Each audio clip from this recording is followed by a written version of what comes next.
It's time for the drive with Q on Sports Radio 102.9 FM The Game. Now, here's Q. Good afternoon, everyone. 3 o'clock straight up on the East Coast. Indeed, a Friday edition of the drive with Q. As always, I'm your host, Rich Quinones, right here on Sports Radio 102.9 FM The Game, part of the Coastal Sports Network, inside the friendly confines of the Ion TV studios. Angel Martinez behind the glass, producing the show.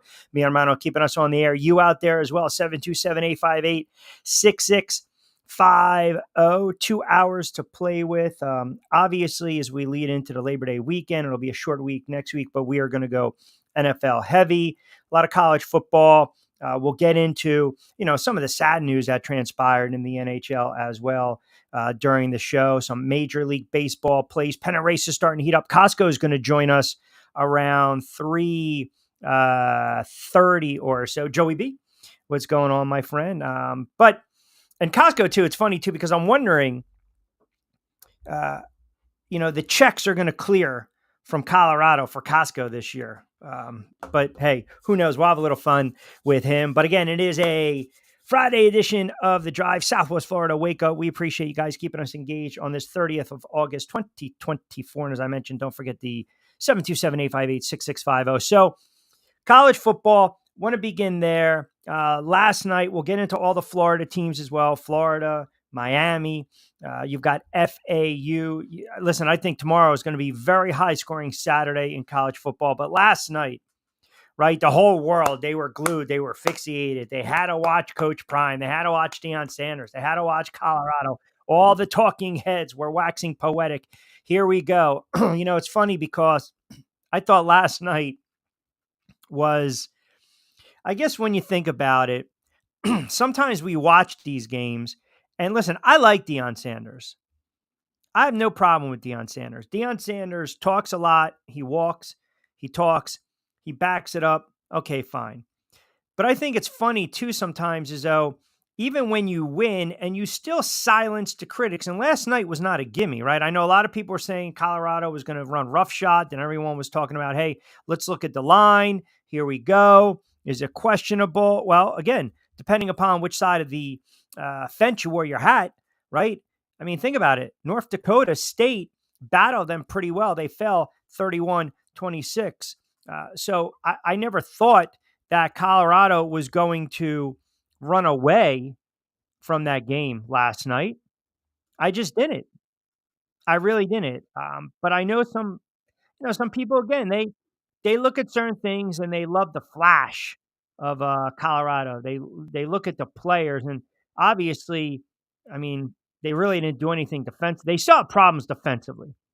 I think we know that, right? But a lot of people thought Colorado was going to put up 35, 40 points last night. I mean, people thought it was going to be a high scoring game. They didn't cover, obviously, laying the 9.5, and the total was 58.5, but they got the win. And then, of course, you get Deion afterwards, hey, some of the media are pissed off that we lost, some of them are not happy that we won. Well, it's basically, I'm sorry, they wanted us to lose, and some are not happy that we won. It's basically saying the same friggin' thing.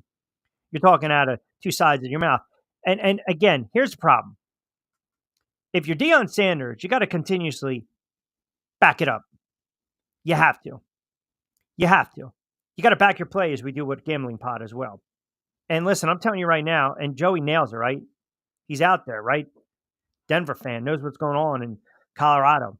And guys out there smoking and joking, small on defense. They're going to have some issues this year, and they're going to surrender and give up a lot of points. But it shows you that it is still the Deion effect. It is still the Deion Sanders, the primetime, Shedeur Sanders, Hunter look like an absolute beast. Right away, people want to, hey, here we go, trip to New York. I think we got to settle and pump the brakes a little bit when it comes to that. But they are a talented team. But this is what happens in college football. When you bring in the big time name, i.e. Michigan and Harbaugh, right? When you bring in the big time name, Deion Sanders is a big time name. His son is a big time player. Travis Hunter is a big time dual threat. I mean, the kid Sanders throws for 445 yards and 4 touchdowns. Absolutely insane. But it's going to be interesting to watch. When they win, life is good. When you lose and you get humbled, what happens? You're not going to talk as much. And I'm not buying into Colorado as much as everyone else is. And we'll get Kosko's thoughts on this in about 15 to 20. I'm not. I think they're a talented team. I think they're going to have problems against bigger opposition in the trenches. I think teams are going to be able to throw a little bit against them. I definitely think they're going to be able to run against them. Is Colorado's offense cut out to score 35, 40, 45 points a clip? I don't know. But we know something. We know college football is pretty much back. We know college football pretty much, here we go. And you got the schools down in Florida, as we always say hello to our Southwest Florida audience, that right now, tomorrow, I think is a monster game to start things off. I mean, I'll tell you what I'm going to be doing. You know, the weather starts to break a little bit. It should be about 80-ish. Get a little fresh air, a little hot toddy. Here you go. But 3:30, Miami, Florida. Bang. Just bookmark it.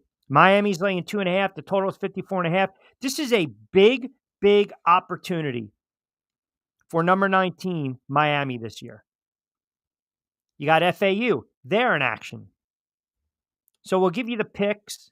We'll obviously highlight, accentuate, focus on the teams, the Florida teams. You got Temple and number 16, Oklahoma tonight. As I mentioned, FAU, Michigan State. Michigan State's laying 14 as we speak. So a lot of college football to get into. The NFL.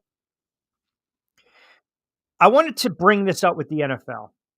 And I want to hear from you guys. I haven't heard much thought on this. And I feel as though this is kind of going not talked about enough. If I can just kind of put it out there for a second. It's just not being talked about. Has anyone at all been following what's going on in Brazil? Now, if you know me, again, I don't watch the news 24/7. It's too friggin' depressing. You got to, wherever you lean on, whatever side of the fence, political, so it doesn't matter really. What networks, it's just everyone's talking out of their ass. They are. They're talking out of their ass. You flick on this network, it's a great country. You flick on that network, it's a horrible country. You think it, flick on that network, they're all laughing at us. You flip on that network, this is why they're all, jumping and going through and above and around, whatever. Sports-wise, has anyone been following what's going on in the country? Because it's an absolute disgrace what's going on right now. I mean, you got gangs, you got crime, you got nonsense. I mean, they are not messing around. And again, I only bring it up for this. The NFL, they're not going to sit there and say, yeah, we're not going to play the game in Brazil. We're not. Okay, fine. I'm not saying that, but I feel as though can you make wiser decisions, right? Can you make what? I mean, if you really follow along what's going on, and you're going to basically send over 2 NFL franchises, fan bases, family, players, and there's a lot of crap going on. Not a lot of people are talking about it, but it just shows you the NFL doesn't care. The NFL is sitting there saying, you know what? Play. Go play in Brazil. This is great. Why? Because we're marketing the game. We're marketing the game. This is great. We're expanding the game. We're adding a new fan base. And ultimately, per the NFL, that's what it's all about. NFL is only concerned about one thing, and that's making money. That's it. Everything else, be damned. They just don't care. They really don't care. And you've had some players actually come out and they were like, "Whoa, whoa, whoa, whoa, whoa, whoa, whoa, whoa, whoa. What are we doing here? Like, this is not good. This is not good. This is not the situation you want to get yourself into." So I just, again, I know it's something that not a lot of people are speaking on. Not a lot of people are speaking of. Um, and I'm not going to sit here and say, it's safe. It's not. What I'm saying is that you've got a situation where it's a volatile situation. A lot of stuff's going on, and when former players and current players are actually coming out, active players say, "Hey, man, you really think it's safe?" So not only do you have crime everywhere, but you're also dealing with all these wildfires, and I think they're over 30 something odd cities. And this game, again, is scheduled for next Friday. So it's first Friday night game. Here we go. Boom, boom, boom. I mean, listen, I'm not going to sit here and say, is it going to impact either team?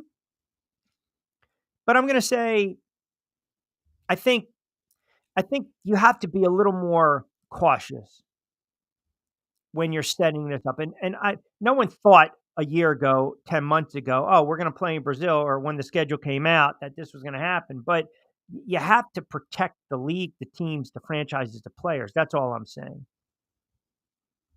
That's all I'm saying. And it just kind of bears worth watching because they're not going to pull the trigger right now. The NFL is not going to turn around and sit there and say, yeah, this game's going to be canceled. We're going to push it back. I mean, logistically, it's a scheduling nightmare. It's an absolute scheduling nightmare in the NFL.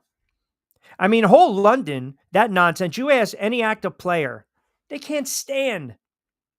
They cannot stand the travel, going through the itinerary, getting your body acclimated, going to London, short week. That's why the games are always just cruddy and crappy. They're not competitive. I mean, it's bad enough. East Coast got to go to the West Coast, fly back out to the East Coast, drink a cup of coffee on the plane, play on Monday night. Oh, you just played the Raiders. You just played the Chargers. Here we go. Come back home, short week on a Monday night and play a divisional opponent. And we're talking about going to 18 games, 19 games, eliminating the preseason. Hell, make it 20 games. I mean, it's just the NFL at times, as much as we love the sport, we love the NFL, we love the brand, we love watching these games and cheering our teams and gambling and betting and having fun times and going to these games. It's just sometimes it's like, what are we doing here? Like, when is enough is enough? Like, the greed that we're talking, it's absurd. It's almost on another level. And then the game within the game, the player that everyone was saying, oh, he's going to get traded. Keep an eye out for Pittsburgh. Keep an eye out for Denver. Brandon Ayuk. Where's Brandon Ayuk? Where is he? I'll wait. He's with San Francisco because we all knew a deal was going to get done. 4 years, $120 million extension. Monster deal. And I still believe you take this kid off of that offense and the 49ers are in trouble. You can give me Debo, you can give me Kittle Skittles, and you can give me Christian McCaffrey. You can give me CMC. I get it. I get it. But this kid is explosive. You need this kid in that offense, in that lineup, and he's going to join Tyreek Hill as the fifth highest paid receiver in the NFL. When did we become a league where the wide receiver is making $30 million a year? Think about that for a moment. $30 million a year as a wideout in the NFL. Now, just to put this in perspective, Jerry Rice, who a lot of pundits and people and fans, including myself, would say is the greatest wide receiver of all time. You know, there was a moment in time that Jerry Rice signed a 7-year deal with the San Francisco 49ers. And I'll throw it out there. Anyone have any idea how much that deal is worth? 7 years. You're talking about the prolific, the great, Hall of Famer, all time, Mount Rushmore. Anything you throw at him, he'll catch. Doesn't matter. Even a freaking cold. It does not matter. Jerry Rice. Angel, you have a take on it? You have a use contract with all the new California tax laws, close to 54% in tax. Yeah, that's another thing too. But Jerry Rice, 7-year deal he signed with San Francisco at one time. Do you know how much that total deal was worth? 7 years, San Fran. Was this the final contract? I cannot answer that. I cannot disclose. Damn it. All right, I'll go with 17. I'm with $70 million. $32 million, including a $4 million salary bonus. Now, again, my liberal arts, York College of Pennsylvania, YCP 88.1 FM radio. I lived in that studio.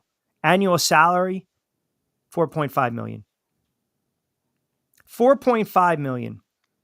727-858-6650. And look at Ayuk's numbers.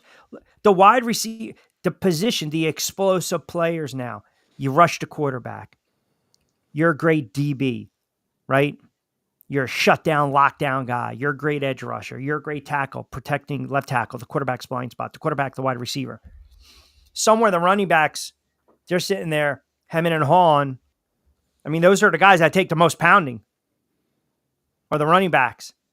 And you got Ayuk pretty much making what Jerry Rice. I mean, I'd have to go and look to see how much Jerry Rice made in his entire career, but 7 years, $32 million. I'm not talking about $32 million a year, which is absolutely, at that time, you were like, oh my God. It's like when Mike Schmidt was $1 million player. SI, Sports Illustrated, had the 1988-89 salaries, the first $1 million player. And it had Schmidt's name up there back in the day. It's absurd. But hey, man, it ain't my money. Go and get yours. But I knew a deal was going to get done with Ayuk and San Francisco. So we've got a lot of college football we're going to dive in today. Kosko in about 15. I'll give you some MLB plays. You got the sad news coming down in the NHL. We'll touch on that in the 4 o'clock hour. You guys out there as well, 727-858-6650. I'm going to start to kind of give you a sneak peek into week 1 of the NFL, but we are going to focus on top 25 college football. It is a very big weekend. Did you happen to watch Colorado? Yes, go ahead. Is there any, I forget the actual person they're responsible, but will there be any back your play posts that maybe, I don't know, you can give away 3 shekels for the weekend? I mean, listen, I have to, a new edition of BYP will be dropped. It will be, I can tell you the downloads have gone up, and it's because of you guys out there. I mean, we're talking last month, I think 2 of the episodes we hit 35 and over 4,000 downloads. So you guys have been absolutely friggin' fantastic. Yeah, I mean, we're gonna, our good friends, supporter from Played Against Sports. Yeah, absolutely. We're gonna give you some BYP knowledge and drop itch, no doubt. We'll give you some plays. I have got to cut some new shows, right? And then, of course, I rely on you to get those up in a timely fashion. I can't be having on SR 1029 FM The Game. I can't be having that Washington says goodbye to Ron Rivera from a year ago. We need that updated, fresh content. Yeah, it's all about the shekel picks. That's what we do. We do the Q's picks. Yeah, absolutely. We used to call them the Prime picks because they were sponsored by a meat market. Yeah. Oh, Jesus. By the way, speaking about minus meat market, but small thing on bets. If you guys go to the website, right on the homepage, sr1029thegame.com, you can join the it's not really a fantasy league, but you can join the league where you pick all 16 games and see who comes out with the best one for the week as far as wins, losses. And then at the end of the year, we'll kind of throw some fun together for whoever wins the championship at the end of the 17th week. So just throwing it up there. So you guys will see it. It'll say ESPN bet games, and then just sign up. Doesn't cost you anything. It's absolutely free. It's just bragging rights for the week. And it's all about bragging rights. Exactly. You got to show that ticket too. You got to show that ticket. My friends used to get on me. They're like, I don't know why all of a sudden are you texting us after the fact that you took a certain game. I'm like, whoa. Don't try to discredit me. Don't question my, what's that word I'm looking for? My authority. My what? My authority? No, not authority. Not character either. What the hell's the word I'm looking for? Intelligence? No, well, that's been questioned a lot. When like character, moral, Yeah. fiber. I'm sure Moral someone's going to fortitude? fire off the word that I'm looking for.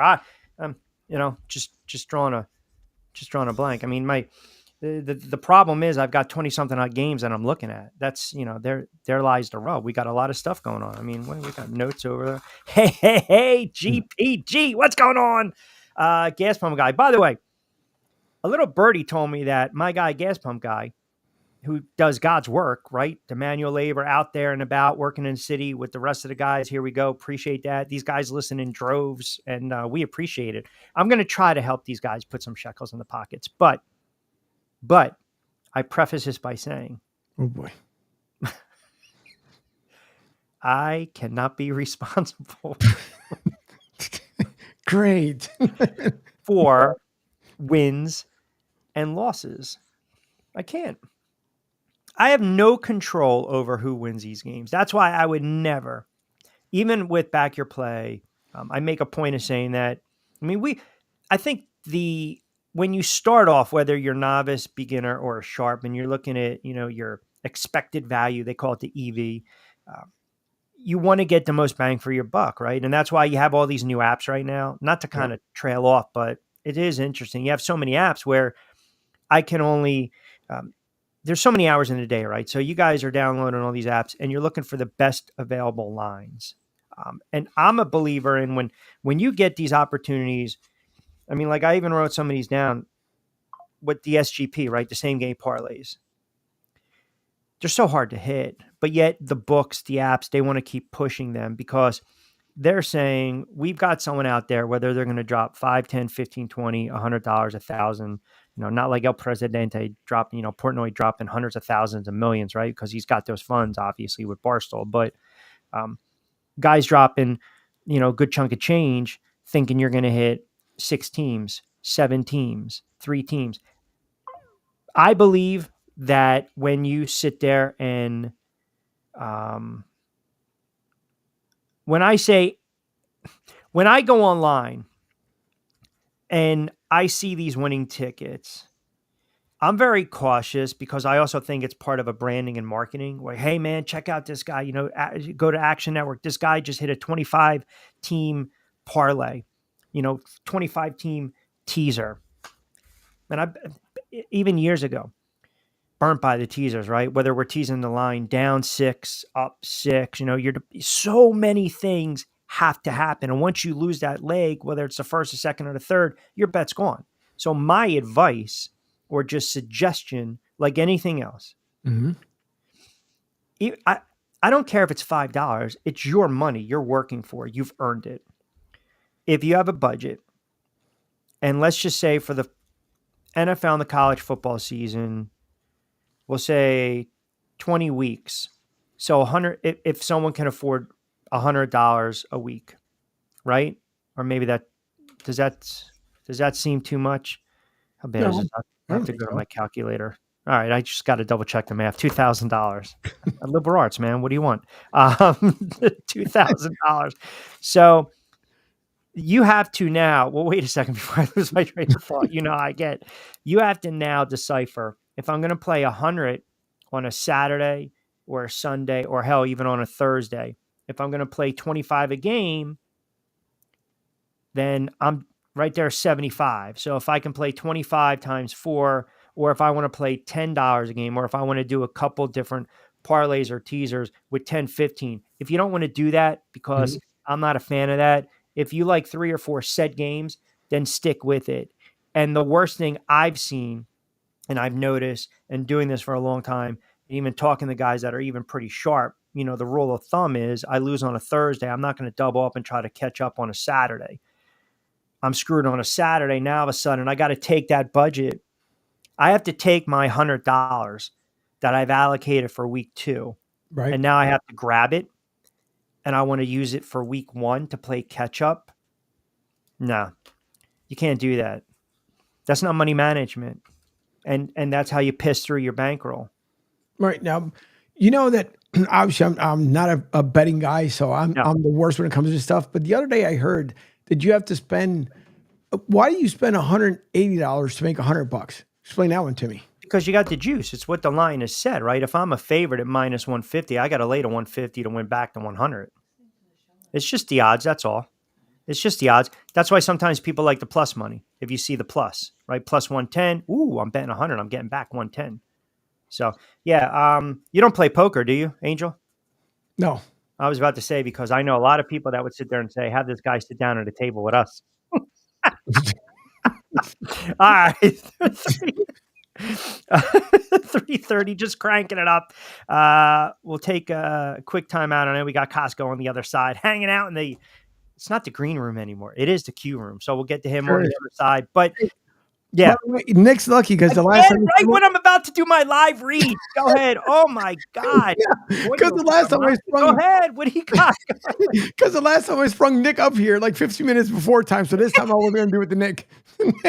And by the way, congratulations on his marriage. Yeah, there you go. He's a good sport. We'll punch him up on the other side. Don't forget 3:30 Friday edition from our good friends over at Play It Again Sports. Labor Day is right around the corner.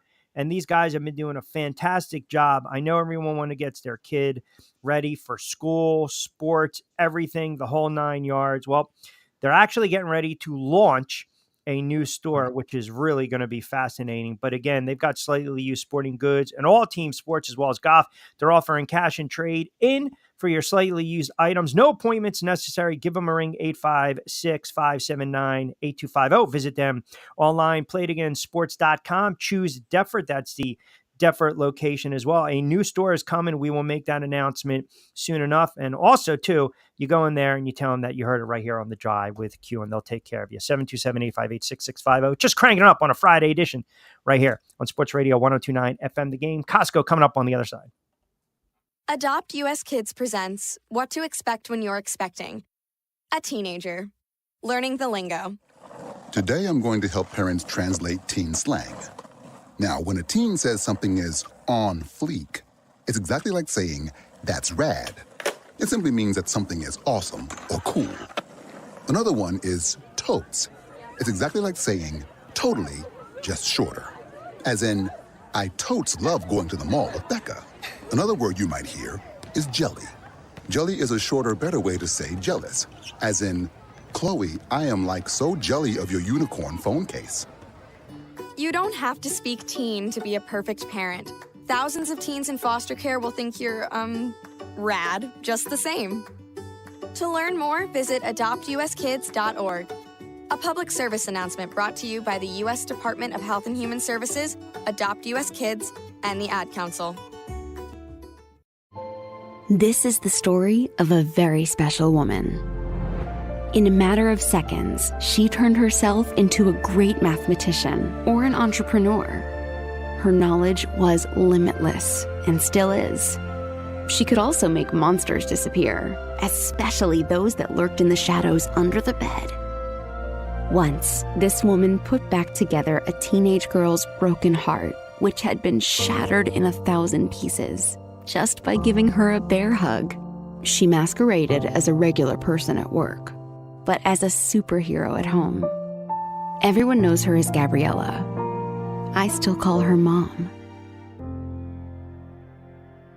Your hero needs you now, and AARP is here to help. Find the care guides you need to help, complete with tips and resources at aarp.org/caregiving. A public service announcement brought to you by AARP and the Ad Council. Call or text the show at 727-858-6650. Now, back to Q. All right, 3:35 on a Friday edition of The Drive, coming at you inside the friendly confines of the Sports Radio 102.9 FM studios, powered by Coastal Sports Network. Rich Quinones here. Angel Martinez behind the glass. And there he is, no longer a child, no longer a teen, but a man, an hombre, as he gallivanted it back for 2 or so weeks over in Europe and Italy, glowing cheek to cheek, smiles all around. That's what happens when you finally settle down and you find someone that can put up with you. that won't happen on this end. But our good friend Nick Kosko, college sports for On3 Sports Play-by-Play. Are You Wrestling?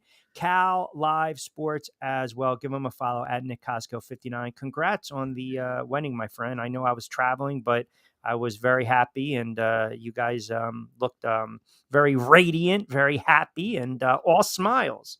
I appreciate that, Q. Pleasure to be back on. And, well, I mean, obviously you tolerate me because you just keep asking me to come back on every single week once the football season starts. Hey, I do have to know, though, was that now you were in Italy for 2 weeks? Yeah, trouncing around there. So it was roughly 2 weeks, Italy, Greece, Monaco was thrown in there, France, and Malta. So all around the Mediterranean. All right. I'm On3 has been good to you. I hope so. The end of the year is coming up. So, well, you know what? If that's not working out for you, you can always turn around and go back to cash in those Colorado checks. This is all I'm going to do is just pat my. I was going to wear my Rutgers shirt today, but I wore it earlier. I trained, and so I had to change, and then But well, I want to ask you this in Italy, real quick. Did you have the water ice gelato? How was it? Of course, yeah. Of course, you have gelato. I mean, what are you nuts? When in Rome, as the cliche goes. I'm asking for a couple friends. That's it. It's great. It's good stuff, man. It beats whatever the heck we have over stateside, unfortunately. But I can't get it all the time. But I'll go back just for that. Yeah, no, I'm glad you had a good time. All right, I see you got. It's disgraceful what I'm looking at right now on the monitor. You got the CU right there. I know there's some Rutgers nonsense floating back there. It's a good Thursday. Let's get into your Rutgers, by the way, because once again, this is why I can't stand the head coach. Why are we running up against Hampton? Hampton, I think you mean Howard, but Howard. I'm sorry. Why are we running up against Howard? Yeah, I wouldn't call that running it up. Stop it. Yeah, come on, Q. You have your third or fourth string running back in there. They're running the football. How much time was left on the game? Mr. Rutgers. Not 2 minutes, 90 seconds. Howard's dead. Howard could have phoned it in, but they left their starters in, and all of a sudden they're still throwing down by 28. On a MEAC squad. That's ridiculous. What a disgrace. Picking on a MEAC squad that got paid $425,000. Well, there you go. You're only helping my case out now. They got paid to be there. There you go. So okay. So it's fine. I'm driving last night, and I'm listening to the game on the radio. And as soon as they got the pick six, I'm like, this kid is going to be so friggin'. I'm surprised my phone wasn't beeping. This kid is going to be so annoying right now. Oh, come on, man. No disrespect to Howard, but it is Howard. And it's the first weekend. That, Rutgers' offense, we're being honest, still very vanilla. A little bit safer now with the transfer quarterback, Ethan Kaliakmanis. Gavin Wimp said it was their highest ranked quarterback recruit ever. He ends up transferring. He lost the job in the spring, so he goes to Kentucky now. He's the backup there in the SEC. But Ethan comes over from Minnesota, reunites with Kirk Shiraka, their offensive coordinator. They were together when they were together in Minnesota. He didn't do anything special, although he made one. He did make a throw. It was like a little outlet pass that would have went for like about 2 yards, and Sam Brown did the rest. So it was like a 36-yard catch and run. So that's a play Wimsatt would have just maybe panicked last year, throwing it the other direction or taking a sack there. So that's probably the only positive he got out of there. He played solid. Don't get me wrong. The offense is going to run through that offensive line of Kyle Monangai, Big Ten's leading rusher from last year. So, the offense very vanilla. It wasn't clicking, I would say, in the first half. They had a 10-point lead, 17-7 lead at halftime. But, they were aggressive in that final drive where they had about 30, 40 seconds left after getting the kickoff return. So I would say overall, it was a net positive last night for Rutgers. 1-0 start. You went out and beat a team you're expected to beat. I think they have Akron this coming week or one of those teams. So, and then the big one against Virginia Tech on the road, from the home and home from last year. So then the stretch coming up once they get to Virginia Tech, that's our Big Ten play. That'll really determine if this team actually is going to be special. A lot of pundits are all of a sudden high on this team, and I keep saying 6-7 wins. That's all fans wanted, but there is a lot of hype around the program right now. Colorado gets a win last night. Obviously, they don't cover the line, they don't cover the nut, but they got pushed a little bit. Hunter, Sanders, big time players. After again, when I saw your tweet with Dion, people want us to lose and people aren't going to be happy if we win. Here's the problem. And I feel as though, and I don't want to spend too much time on this, right? Because I No, of know you course. are a primetime guy. I know Oh, we of course. both like Deion Sanders, Coach Prime, but Of course we do. it's And kind of, I think it's kind of BS and weak that you turn around and you ban a friggin' reporter. And by the way, shame on Colorado for allowing him to put that clause in his contract. I think it's just sour grapes. And I know what he was saying. If we would have lost, everyone would have came out and said, well, Mhm. karma's a bitch. We know Of that, course. right? It's a long friggin' season, but they're front runners at the end of the day.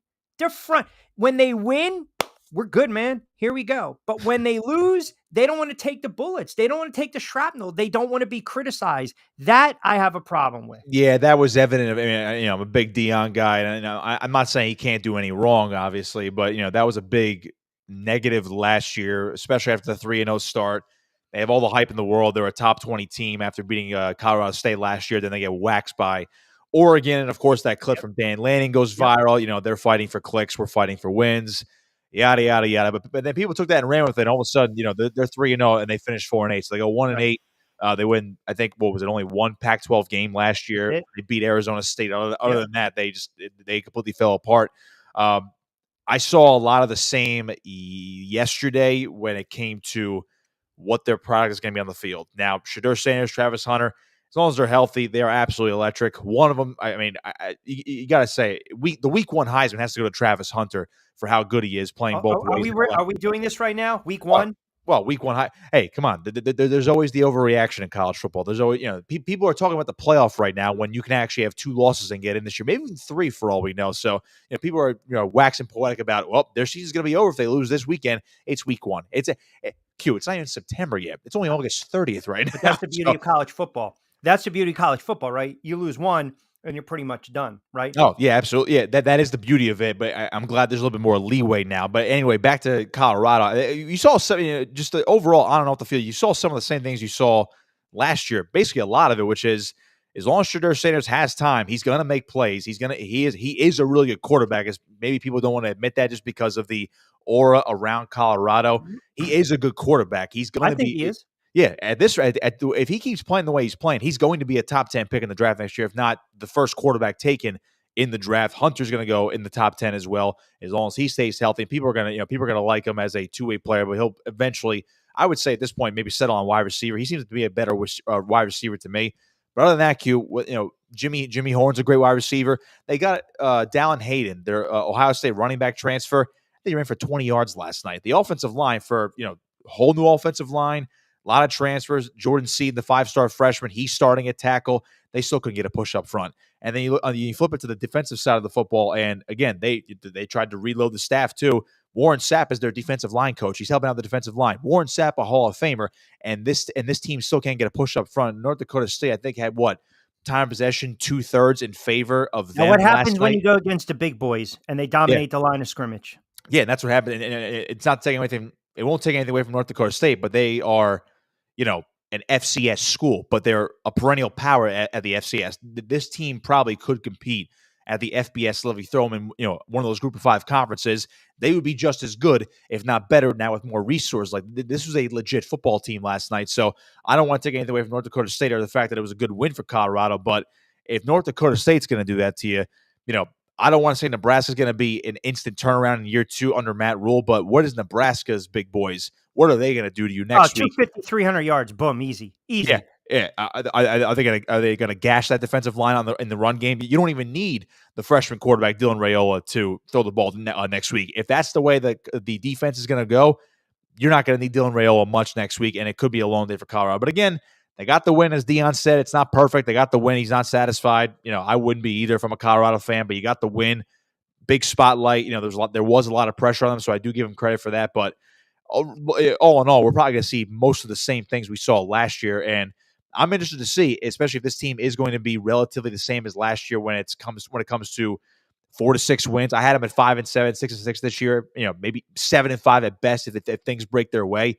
But what happens if they're 4-5 and they have to win 2 of their last 3 games to make a bowl game? What happens then? How does this team handle adversity in year 2?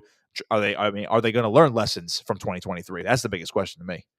Yeah, I do want to get your take on this, and I want to move on from Colorado for a moment. But it seems a lot of sentiment even from the texters and the guys commenting in, the listeners. This is a team where, as the season goes on, I mean, hell, play the over, right? They're probably going to have a lot of games where they're playing catch up.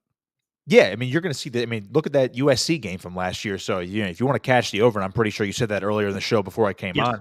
Look at that USC game from last year. They lost 48-41, almost came all the way back and nearly stunned USC. If they don't put themselves in a big hole, they probably beat USC last year. Now, you can say that about pretty much any team, but you can say that about Colorado. I think they lost, 2 to 4 one-score games last year, and that you look at the season entirely different if they go the other way.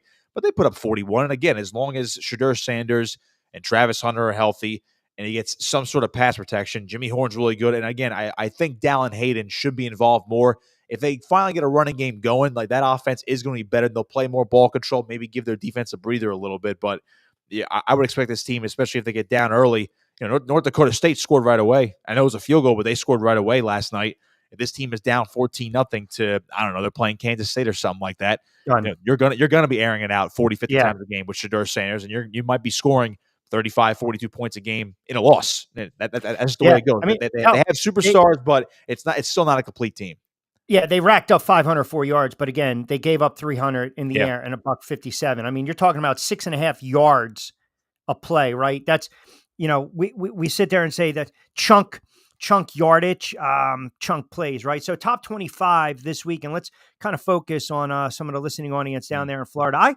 I mean, do we overstate how big of a season this is for the U and Miami when you really kind of put it in perspective? I mean, where are you with this right now? They're ranked number 10. They got a lot of expectations. They have the in-state rival Florida. They're laying 2.5. I saw 3. It'll close most likely 3.5. That's an issue if it does with some books. The total is 54.5, but there's a lot of expectations down there with Miami. Yeah, I'm seeing Miami as a 2.5 point favorite as well. Top 20 team in the country.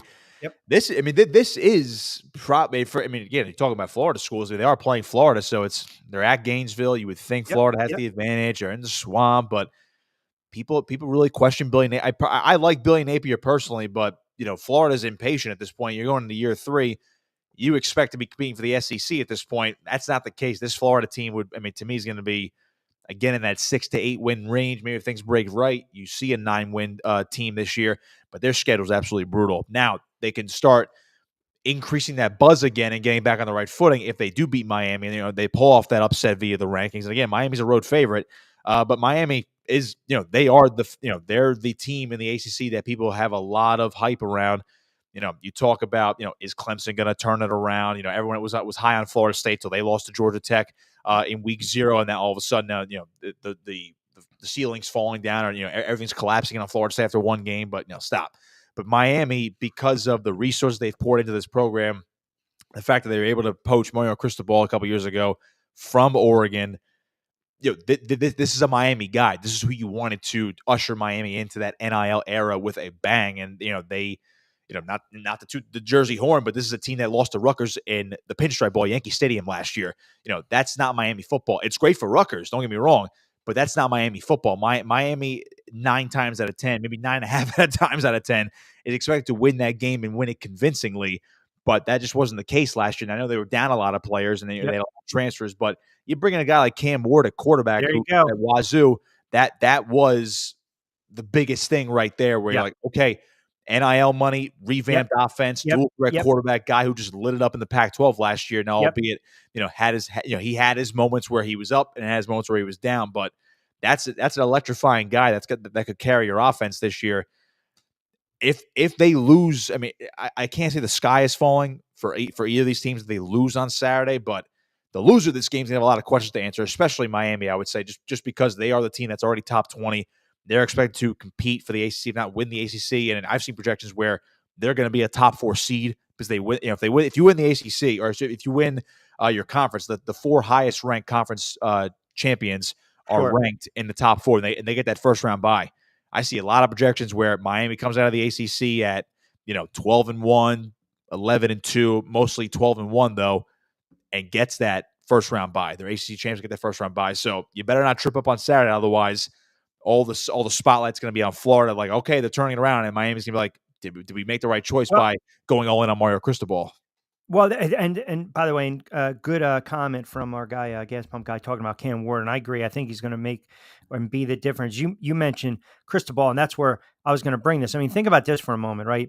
If you take a step back, you got two head coaches, both under 502 seasons. So if I'm that guy, right, SEC, ACC, I need to make a statement, right? I need to make a statement not only for the school, the university, the boosters, but for the guys playing for me, right? I mean, that's and I think that puts a lot of pressure at times. You look right now, Miami's minus 137, Florida comes in at plus 114. The total is 54.5.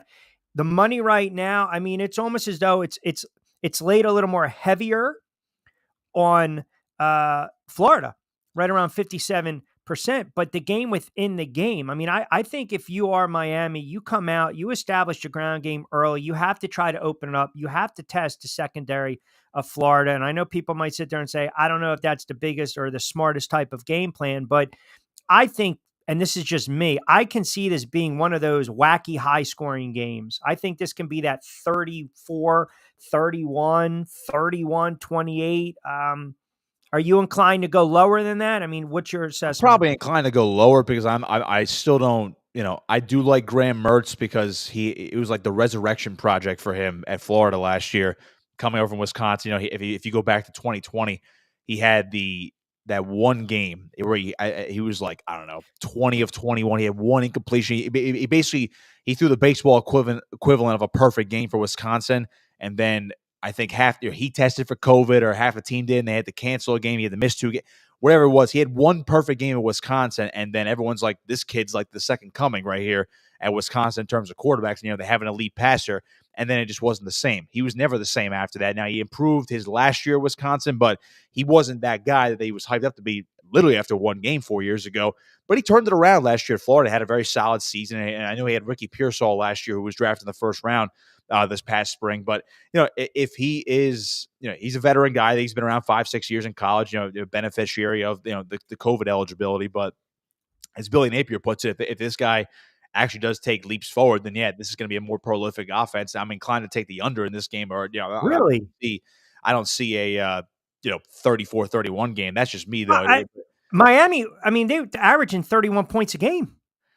I mean, they've made some leaps. I mean, that's I'm not saying they have it. It's going to come down Florida's to defense. It's going to come down to these defense. I do trust Florida's defense a little bit, but then again, can you contain Cam Ward? And Cam Ward is that Jekyll and Hyde type of quarterback where when he's on and virtually unstoppable. But if Florida gets in his head and they knock him around a little bit, if they force him into a couple mistakes early on, what kind of Cam Ward do you get? I would like to see a great Cam Ward because a great Cam Ward is very fun. Now, I'm leaning Miami in the game, but just because I trust them a little bit more than I do Florida right now. And as a Florida Gator stan, I would love to see this team, kind of get back to the top of the pile in the SEC, but I don't see it this year. And I go back to Miami from last year.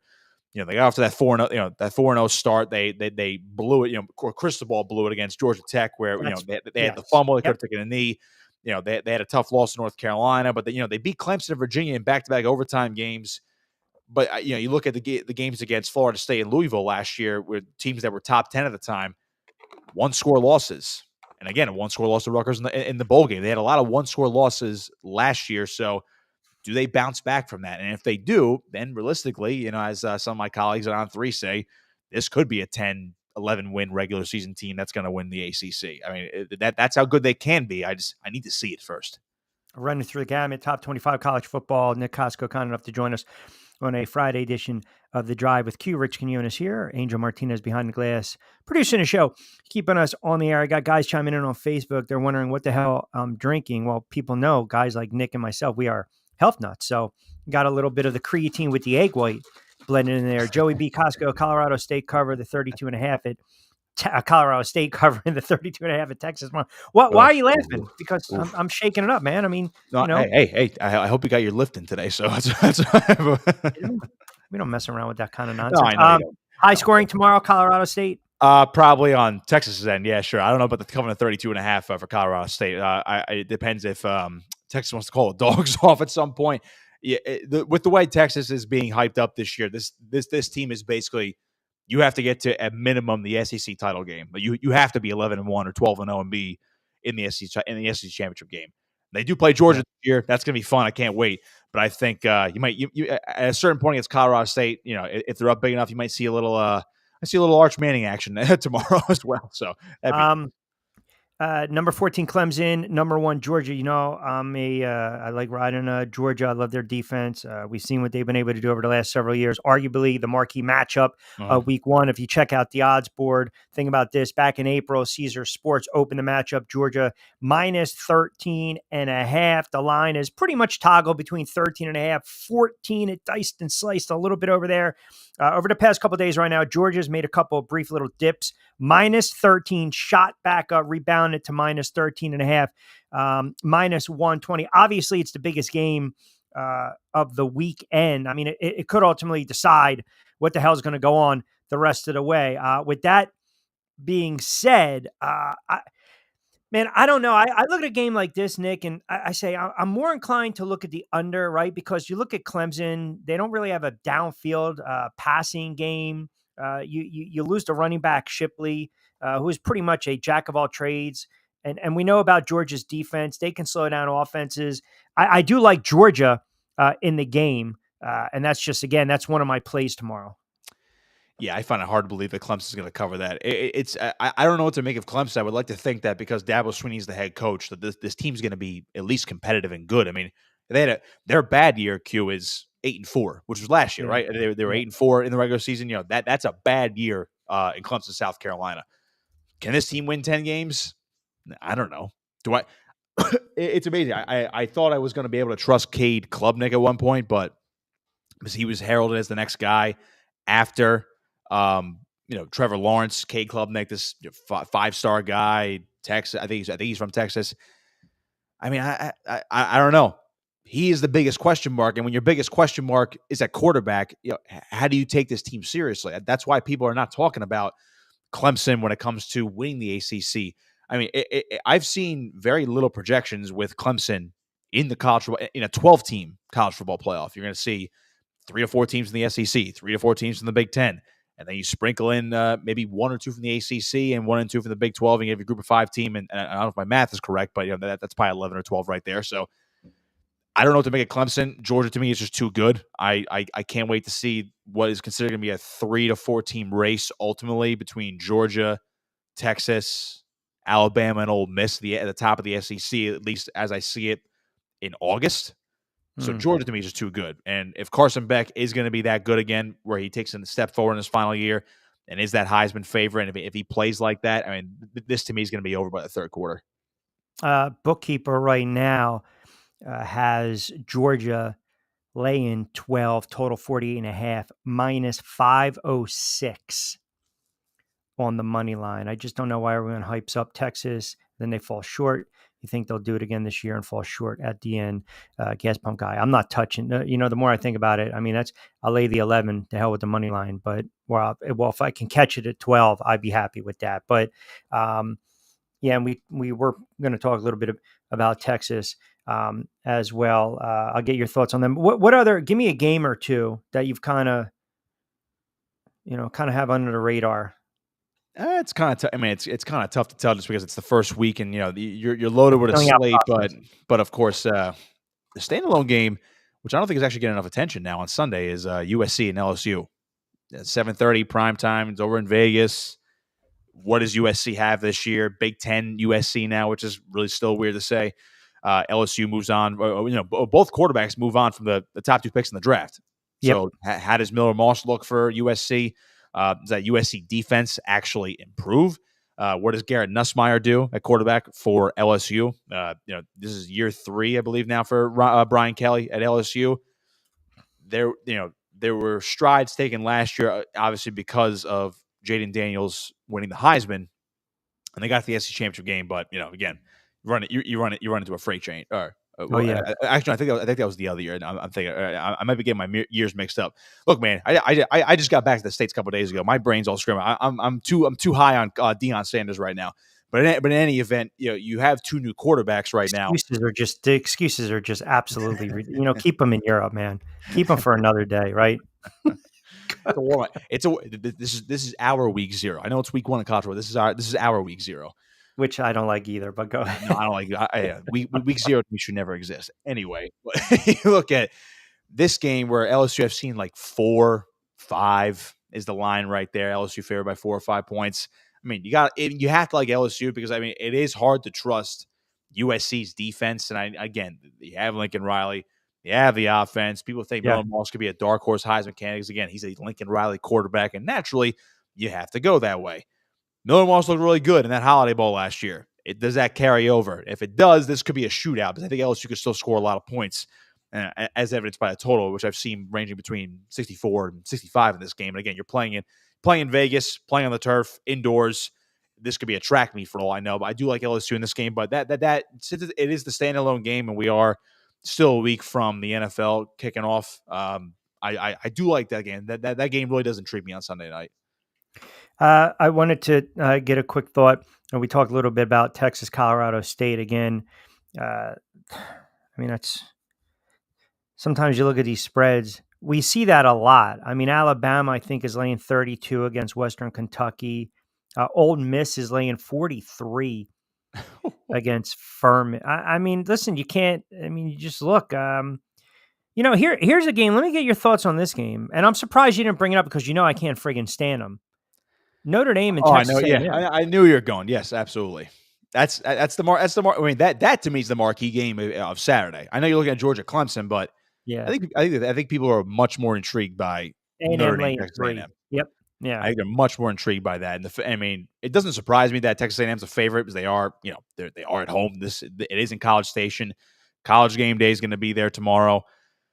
Marcus Freeman, to me, what he does with Notre Dame, this is the year where I think they take that leap. Now, it's going to hinder on Riley Leonard's health offensively because we saw him at Duke at times where he was really great throwing the football. Then I think it was he was really banged up last year, but I mean, it felt like the guy barely ever threw the football last year and ran when he had to. Then he was all banged up. I mean, he was like a walking ambulance last year. So if he's healthy and he stays healthy, and again, I know it's another year with a grad transfer quarterback from Notre Dame after Sam Hartman last year, but this Notre Dame team, man, and I know they can't get a top 4 seed in the playoff because they're not affiliated with a conference, but right. I mean, Notre Dame's got some dudes. They got a great, they have a really good defense.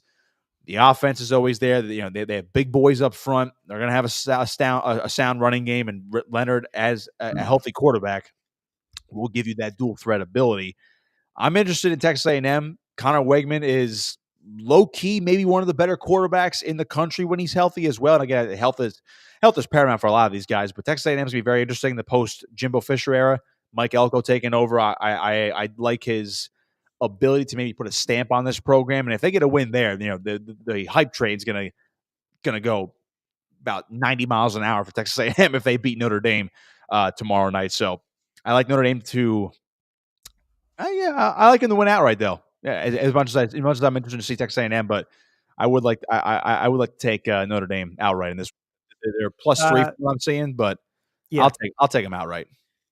4 o'clock straight up on the East Coast. This is SR 1029 FM, The Game. The Drive with Q. Rich Quinones here. Angel Martinez behind the glass. Nick Kosko kind enough to join us. 60 more to play with. We'll take you up to 5. A couple more before I let you get out of here. Again, you guys can always chime in on the text message board, comment as well. You mentioned this, Notre Dame, right? The expectation of Notre Dame's. This is kind of one of these games I've kind of gone back and forth a little bit, right? I can't stand Notre Dame, but again, from a gambling standpoint, being objective, it's not pretty much if they're going to win. Maybe the argument is by how much. Now, think about this. Last season, Notre Dame, 10-3, Nick. They won 9 games by at least 21 points. Texas A&M, 7-6. They're kind of, overhaul, so to speak. And I love the fact that they have a really decent front 7. They've got a talented quarterback. Like you mentioned, the problem is the question mark for me is the line and the secondary. And I think that's where Notre Dame's going to have some success. Now, Notre Dame too, if Texas A&M starts to kind of exploit, in the trenches and they get to the quarterback a little bit, it could be one of these dicey propositions, but it pains me because, I can't stand Notre Dame. I do like Notre Dame tomorrow on the road. And you mentioned the defense for Notre Dame as well, because that's something that Connor Wegman can exploit, Texas A&M quarterback. But the return, Al Golden coming on staff, I think that's your difference maker right there for Notre Dame's defense this year. So I like what he brings to the table. I mean, I'm with you on Notre Dame winning this game. It's going to be a good one. That line is definitely correct. 3 points right there. If A&M wins this game, I see it being that close. I mean, if Notre Dame wins, I see it being that close as well. So that home field advantage, I'm really interested to see. I know people like to hype up Kyle Field this summer because of that, the College Football video game came back this year, and they were number one actually on like EA Sports' rankings. So that home field advantage is real when that team is rocking. But again, I think you have a Notre Dame team that's very motivated. They had some brutal losses last year when it came to oh my God, really? Like if you recall the Ohio State game last year, you're like, you had that game and it came down to the final play from the 1 yard line. Does a game like that linger where this program is not going to get over the hump in year 3 under Marcus Freeman, or do they learn from that and say we were one tackle away from maybe propelling ourselves into the playoff last year before anything else happened? So I still like Notre Dame, but Texas A&M is going to be, I would say, much more competitive and a bit more of a player this year. I think that first year under Mike Elko, based on what he did at Duke, I think the impact he'll make, the Texas A&M is not going to be a pushover this year. I mean, they are ranked top 20 for a reason to start the season, so I would say they're going to be a pain in the butt for a lot of SEC teams this year. Not saying they're going to make a run and win the SEC, but I think they will definitely be a pain. But Notre Dame, to me, I think just has the edge this weekend. Nick Kosko, give him a follow on X at Nick Kosko 59. College sports for On 3 Sports, play-by-play for RU Wrestling, Cal Live Sports as well. And just like that, the graphic pops up. It saves me a lot of mumbo jumbo. When do you start? When do you start high school football? Next week. So we are a week from today, as today is Friday, August 30th. So a week from today, back on Cape Atlantic Live on YouTube, we'll have Mainland Regional High School, the defending state champions from Group 4. They'll be hosting Hamilton in a good one. Mainland actually just won yesterday over Atlantic City for those in the listening in the South Jersey backyard. Good game over at Battle of the Beach. So excited to broadcast our home games again, and we'll trounce around for some other games, some other schools when they're on the road if we don't follow them on the road this year. Mainland actually dropping down to. I actually found this out this morning. I didn't realize it. They're dropping down to Group 3 this year based on the enrollment. Oh, really? They have dropped down to Group 3. And the schedule is loaded because they're in the top division in the West Jersey League this year. So when you look at the schedule, it's loaded. And actually, the defending Group 3 state champion Delsea Crusaders are the final regular season game for Mainland at Delsea. So that'll be an interesting one to watch when it comes to later October. But yeah, we get going, we get cracking. Next Friday night at 6 o'clock. Our listening audience up and down the coast, man, whether it's in Florida, Jersey, and Delaware, and Maryland, VA, it's all about Friday Night Lights, high school football. He, of course, is Nick Kosko, fresh off the honeymoon, 2 weeks, using those checks from Rutgers and Colorado to pay for the 2-week vacation. I'm going into year 10 broadcasting Rutgers wrestling, so maybe there will be a bigger check cut here. Absolutely. That is wild. 10 years already? Yeah, if you go by the 3 years on student radio, and then this is gonna be year 7 on Big Ten Plus, if you can believe that or not. That's absolutely 10 years. I just saw a clip. Talk about dating yourself. I called the fights at Cape Henlopen High School, and someone sent me a clip, and they're like, "Is this you?" And I think it was 2008 or 9.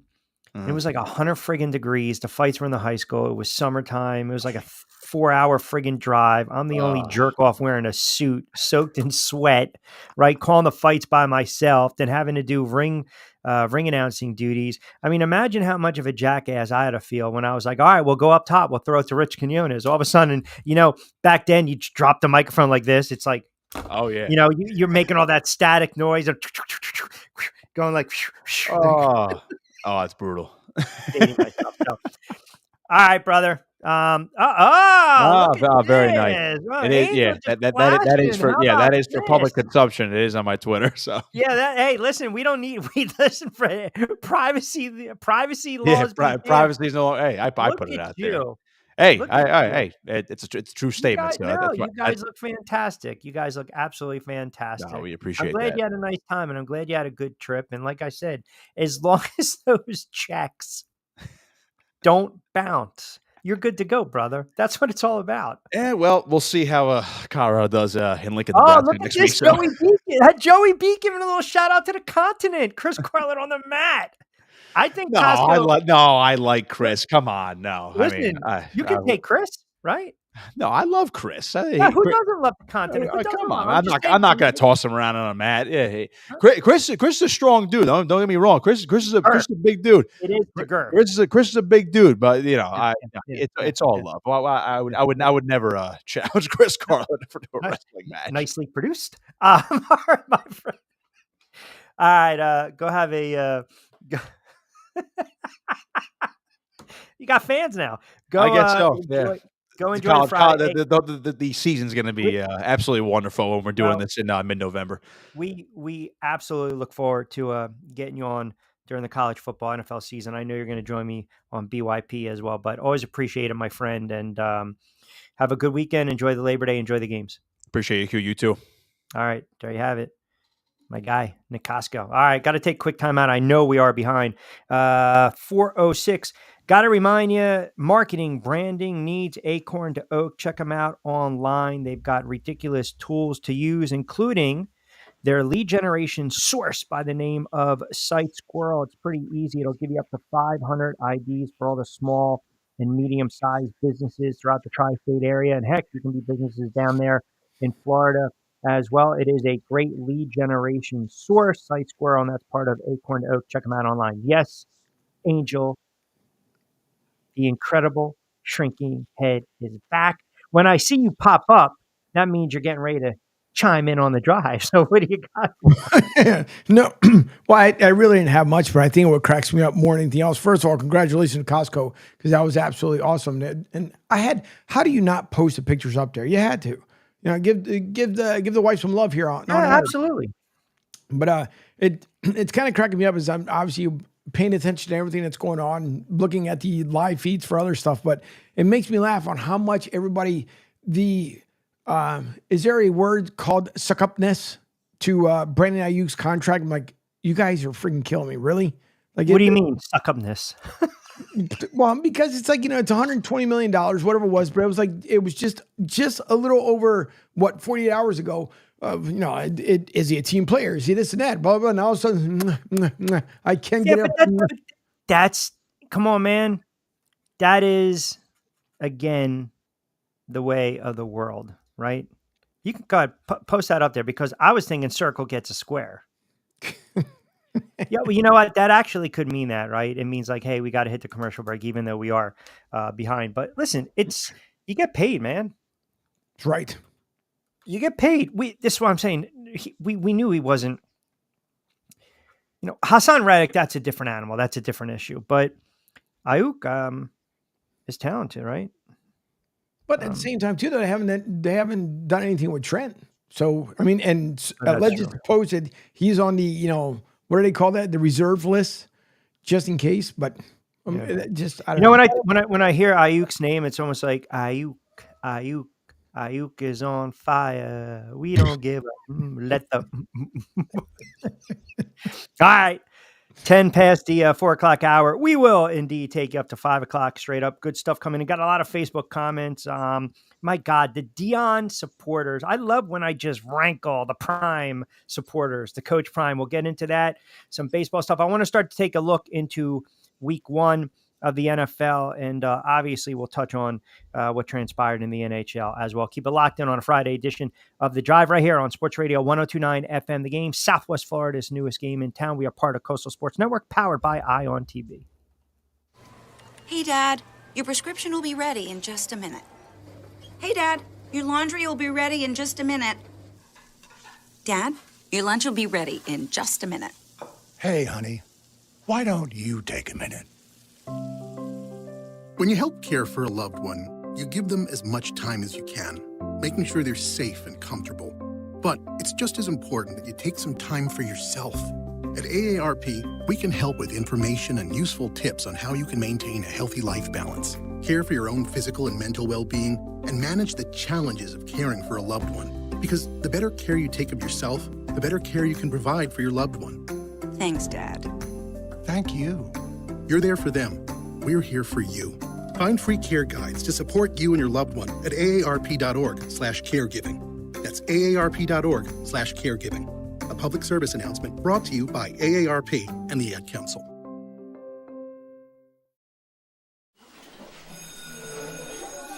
All right, class. Let's hear what everyone did this weekend.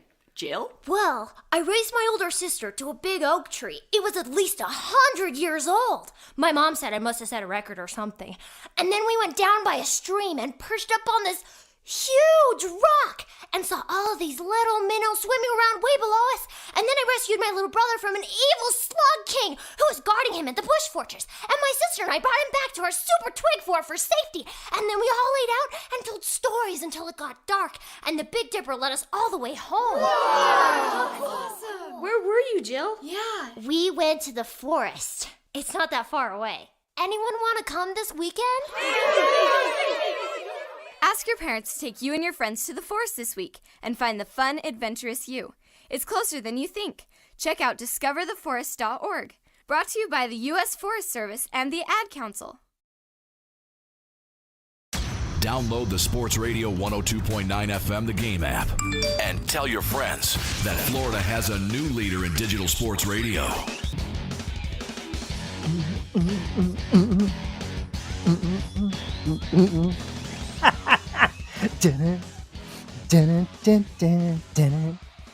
A couple guys on Facebook wanted the Prison Break update. I'll give them to them now. It's getting progressively worse, but at this point, I'm gonna fight through it. That's all. It's like when you have a cold, you got to let it run its course. You got to just fight through it. Let me get to some of these Facebook comments and you guys out there on Twitterverse regarding Deion Sanders. Man, I did not know you can poke the bear so easily. Alex chimes in on Facebook. Q, enjoying the show. Great spot with Kosko. Got to go back to your opening monologue with Deion Sanders. I don't think Deion Sanders was waiting for the haters to come out. I just think there are haters like you that are waiting for Deion Sanders to fail. Enjoyed the show, but don't like your takes on Prime.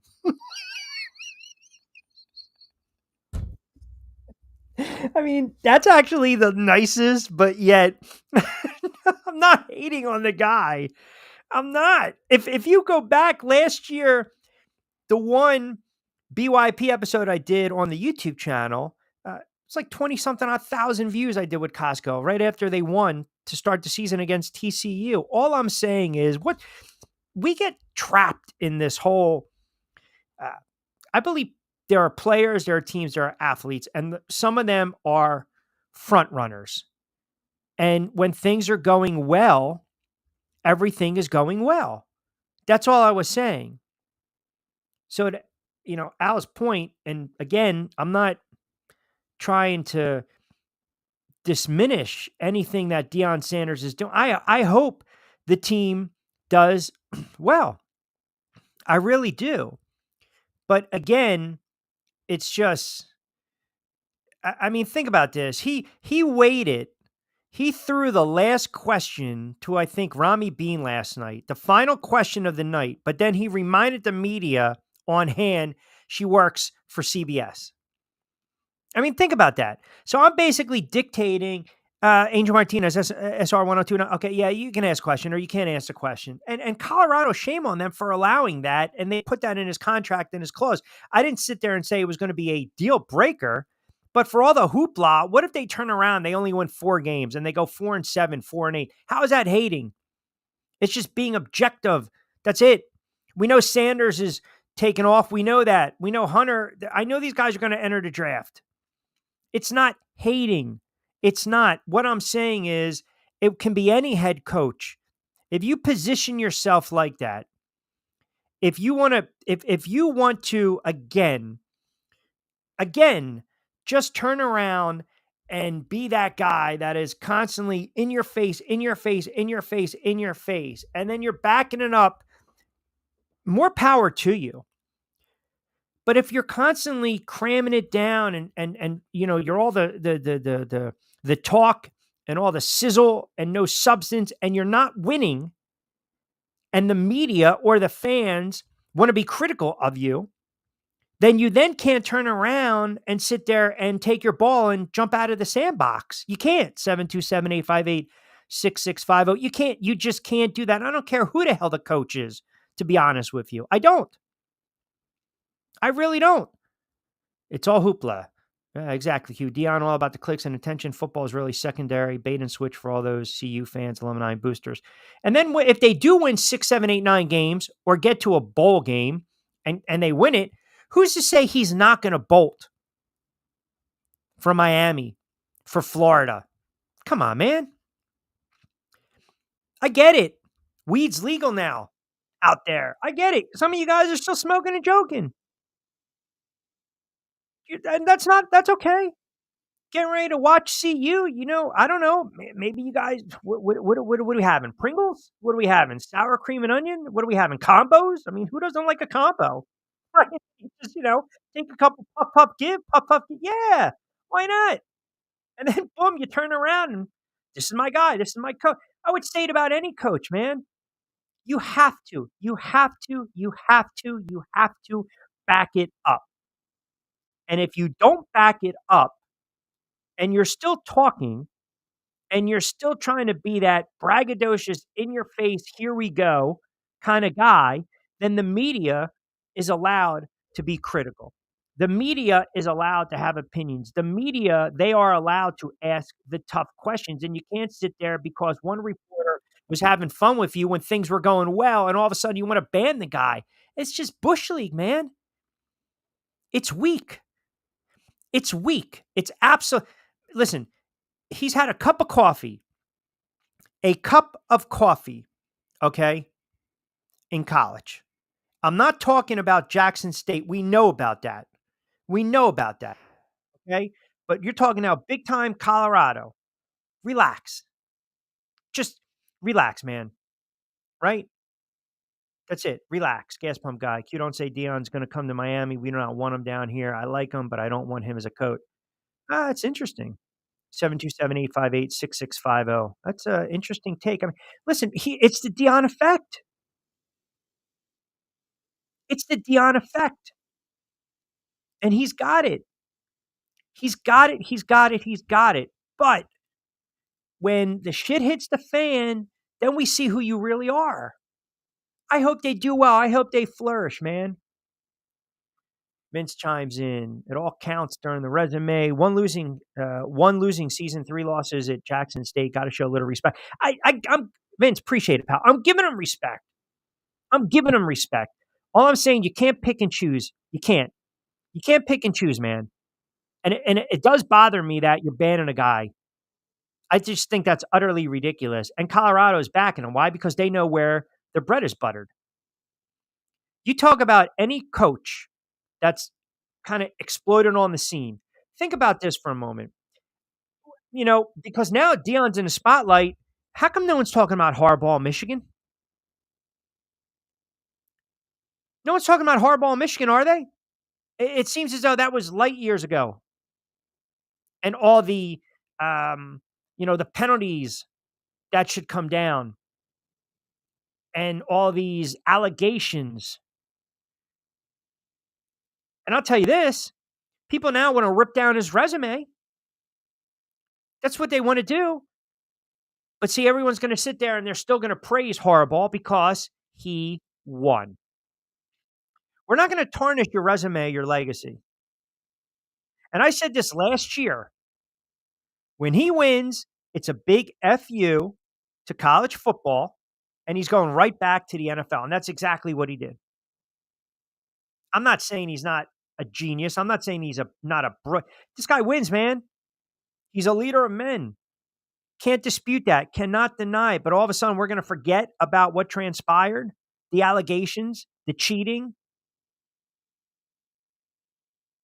We want to pick and choose. It goes back to when we talked about pushing your own narrative. We see it all the time when we flip on the tube. See it all the time. See it all the time. You plug in this network, they're praising you know who. You plug in this network, they're crushing you know who. We see it all the time. We see it all the time. I mean, Harbaugh, how do we not sit there and say his legacy is a little tarnished? How do we forget that, right? We want to just gloss over it. Now, if you're talking about his Michigan legacy, it probably depends on who you ask. And everyone thinks, okay, you're leaving the university cold and dry because you knew something, high and dry. We see it all the times in sports, man. We see it all the time. College basketball is notorious. It's notorious. Why do you think some of these head coaches decided, I don't even want to do it anymore because of the one and done? Or what happens when a coach steps down? Usually, you know what follows? The scandal comes out. Or the university's doing a solid and they're giving them an out. Because the last thing the university, they don't want their boosters. They don't want to lose what? Broadcasting rights, TV rights, revenue share. They don't want to lose alumni. They don't want to lose the guys writing out the checks, endorsing the checks, signing the checks, giving them money. So all of a sudden, so-and-so stepped down for personal reasons. And a year later, we find out it's a scandal.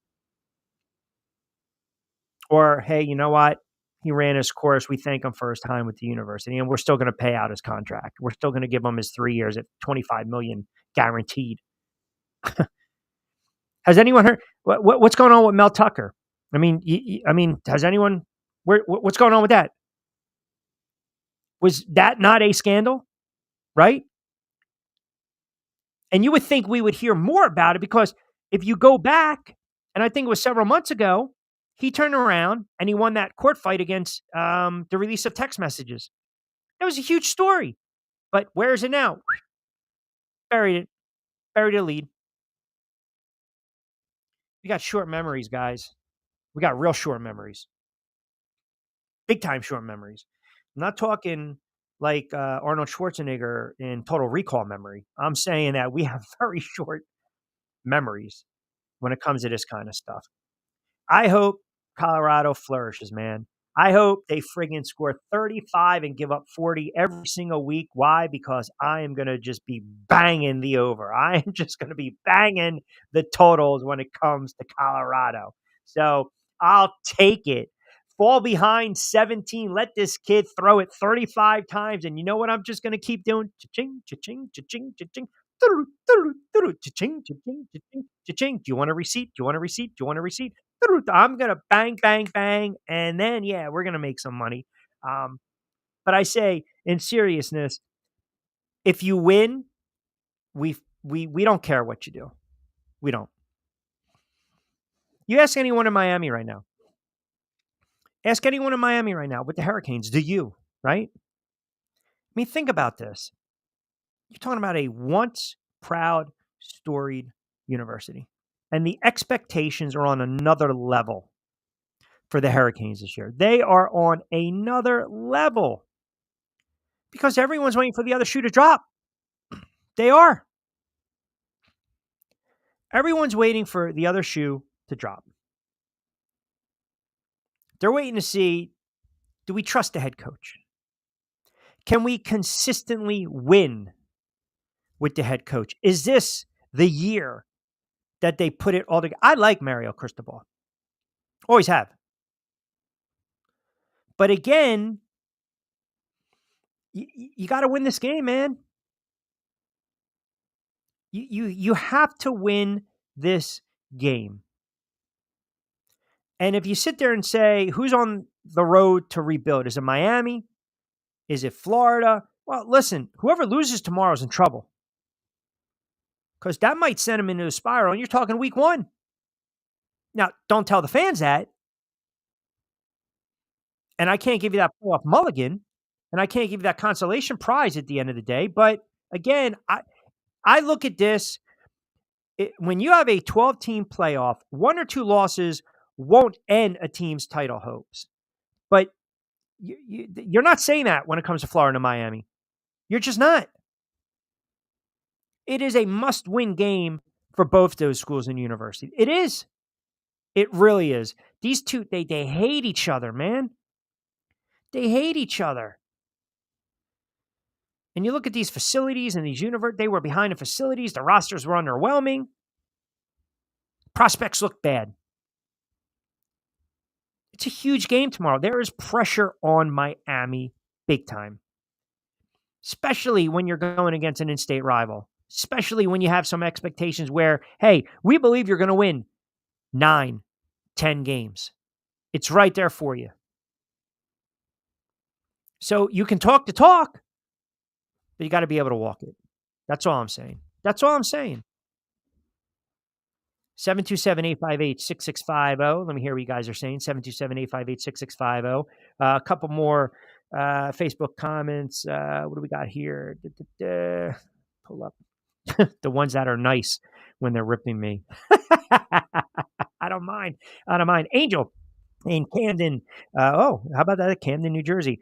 Chiming in. Q. Always loving the football talk, to college football. I'm looking at some of these smaller schools with some of these unders to play. You mentioned the minus, the 110, laying the juice. What's your thoughts sometimes on lines that are double digits? I need a little more context, but I appreciate it. It depends on if you're talking about FCS, if you're talking about smaller, mid-level, mid-tier schools. You just got to do your due diligence, man. I wish I can give you a better answer. I mean, if you're talking top 25, where we know we've got players out there, right? Like you heard the segment, hopefully you did, Angel, with the other Angel, which ironic, from Camden, not in Tampa, my Angel, producing the show. If Angel and Camden listen to what Kosko and I were talking about, you've got a lot of overblown lines in week 1 in college football. And because it's week 0, week 1, whatever the hell it is, maybe some of these teams that are 21, 22, 25 point underdogs, maybe the game is, let's just say,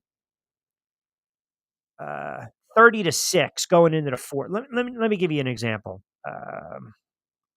We'll go Iowa and Illinois State. Let's just say Iowa's laying 22, 23. If this is a 30-3 game going into the 4th or midway through the 4th, and I was up by 27, you're okay. But then what happens? You pull the starters, you pull the quarterback, you have a couple series where you run the football 3 and out, you keep punting back to Illinois State, and then Illinois State all of a sudden just marches right down the field, the oh, by the way score, and then boom, you didn't cover. So I'd be very wary when I start to look at 25-30. Hell, Tennessee's favored by 38 against Chattanooga tomorrow. I mean, some of these games, I call them look but don't touch.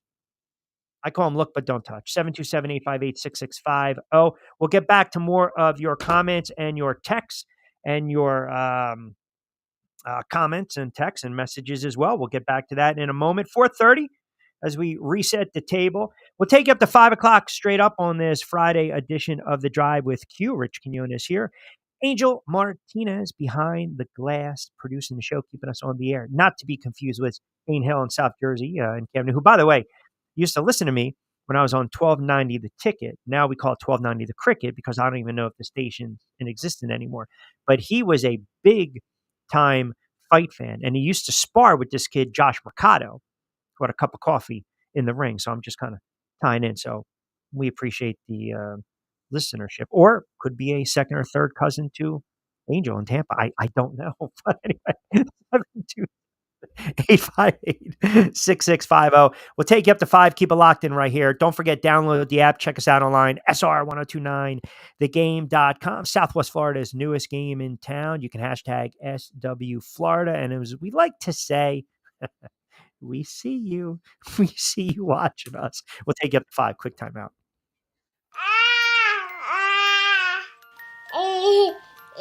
To some people, the sound of a baby babbling doesn't mean much. But that's not necessarily true. By 6 months, they're combining vowels and consonants, By 9 months, they're trying out different kinds of sounds. And by 12 months, their babbling is beginning to take on some meaning. Especially if there's no babbling at all. Little to no babbling by 12 months or later is just one of the possible signs of autism in children.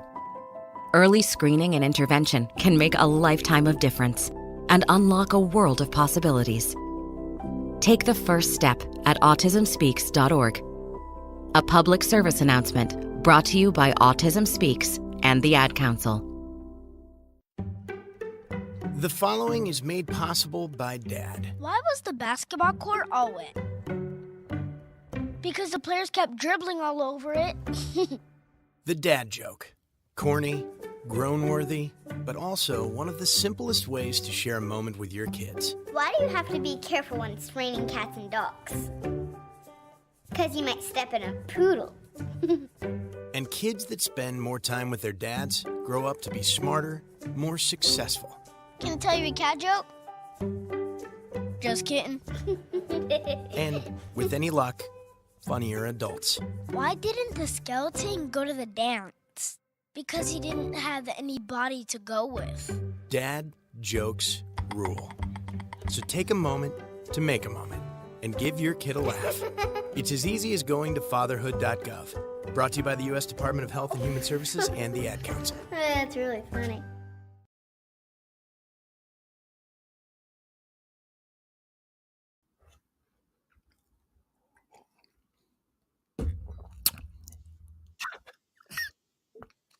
You can't do it now. No, forget it. Call No, or text the no. show at 727-858-6650. Now, back to Q.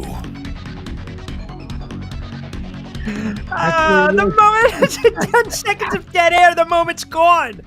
Because I was trying to switch things over, one of the other things popped Oh up. and I was my trying God. to- Right away, I can tell. You can wait. You can tell how aggravated I get, right? But in a harmless, loving kind of way, right? Where I just get so annoyed with simple shit. So like I knew once you say, wait a minute,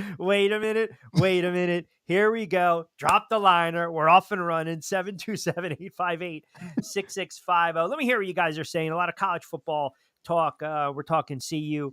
Dion, I want to get to some NFL plays as well, week 1. So we'll run through, see if you can run through a couple more of these comments. Vince, Mike, Joey B chiming in whenever you want to, just reel them off and we'll acknowledge them. I haven't heard from a couple of the other guys on Facebook. I wanted to respond, but they don't want to play nice.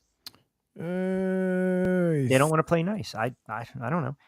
I don't think. I think those were the latest ones. Other than I think, Vince chimed in again. I don't know if I saw that. Maybe I was talking. We pulled it up. I think he's taking a little umbrage with it. Yeah, there you go. There, what do we got there? Don't tarnish his wins at Jackson State either, which I wanted. I'm just saying that we're talking a major school, and no disrespect to Jackson State. Oh, Joey had one. I don't. Off topic. Yeah, I mean, J-Lo both divorced now. Yeah, well, yeah. Oh, I saw that. That's. I'll tell you what. That bumps Martha. I mean. Oh, wait a minute. Speaking of, yeah, give it a second. Martha Stewart says she loves Q from Martinez and Company. He knows how to turn up the heat. Here is Angel and Q. I'm going to recharge my batteries. Just throwing it out there for old time's sake. What's that? I said just throwing it out there for old time's sake. Yeah, I mean, why not? I mean, just. But that is interesting, though. And don't forget, let's not forget either when it came to Leah and J-Lo, where Leah told J-Lo to jump out of, Scientology? And then she put out that whole thing about it and how crazy it is and this, that, and the other.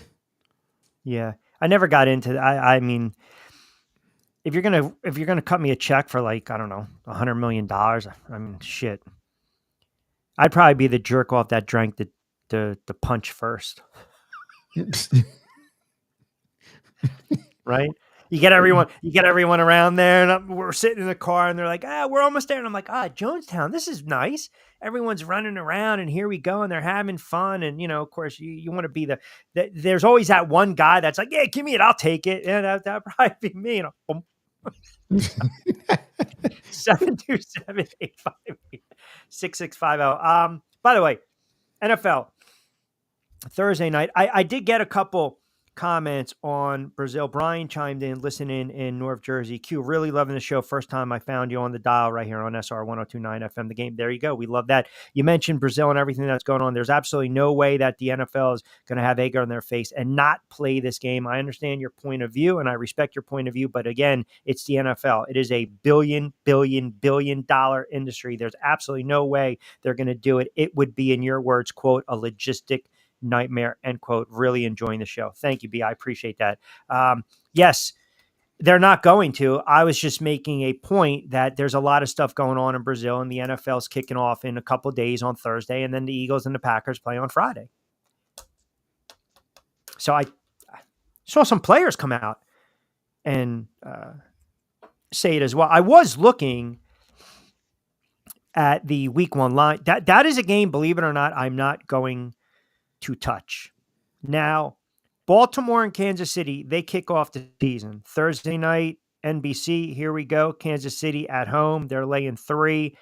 That's a game I'm going to have a little more of a feel by the time Wednesday rolls around. I think if you can capture that number right now, 3 Kansas City, that's a pretty sound play. I mean, rarely do we see teams open up the season at home, defending Super Bowl champs. Now, I know where everyone's going. With this. I can hear it right now. I can feel the keyboard warriors getting ready. I feel it. And that's last year, because I called it on Back Your Play, Detroit on the road beating Kansas City, which they did. Because I know someone out there saying, wait a second, where's he going with this? Detroit opened up the season on the road against the defending Super Bowl champs, and they beat. Fine. I think this is I don't want to say swan songish for Kansas City. Kansas City, this reminds me of, I'll equate it to the NBA with the Bad Boys, because I love that 30 for 30 doc that ESPN did. When, I thought that was my text message, and it was me actually tapping the glass. It sounds like a text coming in. Look. So, very demonstrative. Yourself. Yeah, exactly. Who's that? No, I don't need any bump on my car insurance. So when they did the 30 for 30, you had that Pistons team, 84, 85, 86, 87, getting over the hump finally, 88, 89, 90, and then all of a sudden they were an old team. I'm not saying that's the case with Kansas City, but I believe Kansas City, people will bet on Kansas. Two schools of thought with Kansas City. You'll see, you take 31 teams, you take the field to get to the Super Bowl or win the Super Bowl, not Kansas City, or you're going to ride Kansas City the whole way through, because they're trying to do something in NFL history. Not only are they trying to go back to back to back, but they're trying to win back to back to back, which is just absurd. It's just absolutely absurd. The pressure for Kansas City to play at a high level is going to be immense. Now, we saw a couple years ago, I think they were 3-4, 4-5. They were like plus 350 to win the AFC West. Everyone was writing them off. They won 6 in a row. They went to the Super Bowl. They won the Super Bowl. Point being is they're going to be a team I'm going to monitor from a betting standpoint, to see a lot of ways where the money's going to be laid on Kansas City or against Kansas City. Kelsey, Swifties, here we go. Andy Reid, could he retire? How much more gas does he have left in the tank? Mahomes' peak of his game. They have some injuries as well, but they're going to be a fascinating team. So that's your first game. I mean, and again, it is the first game to kick off the season that I think everyone will be glued to the tube. I mentioned the Friday night game, the Eagles and the Packers. Right now, that line is sitting at 3. I don't want to touch that game. But here are a couple games that I think you guys should look at that are worth looking at. Atlanta is at home, laying 3 on the road to Pittsburgh. Pittsburgh's offense stinks. We already know they named Russell Wilson. Mike Tomlin's going to go with the veteran The depth at the quarterback position. We mentioned this, I believe, on Monday's BYP or Wednesday's BYP. I'm sorry, Wednesday's The Drive with Q. I mentioned this on BYP on Tuesday. Pittsburgh, they understand that if Russell Wilson falters, they'll be able to go to Fields. The total is 40.5. I mean, that's almost a preseason game. So it's kind of telling you they're not really high on Pittsburgh's offense. And I don't know what to expect from Atlanta and Kirk Cousins. I really don't. I think it's a matter of time before we see Michael Penix. But again, people would disagree with me. But that's a game where I would probably shade towards the under a little bit. If it got to 41.5, I would play the under in that game.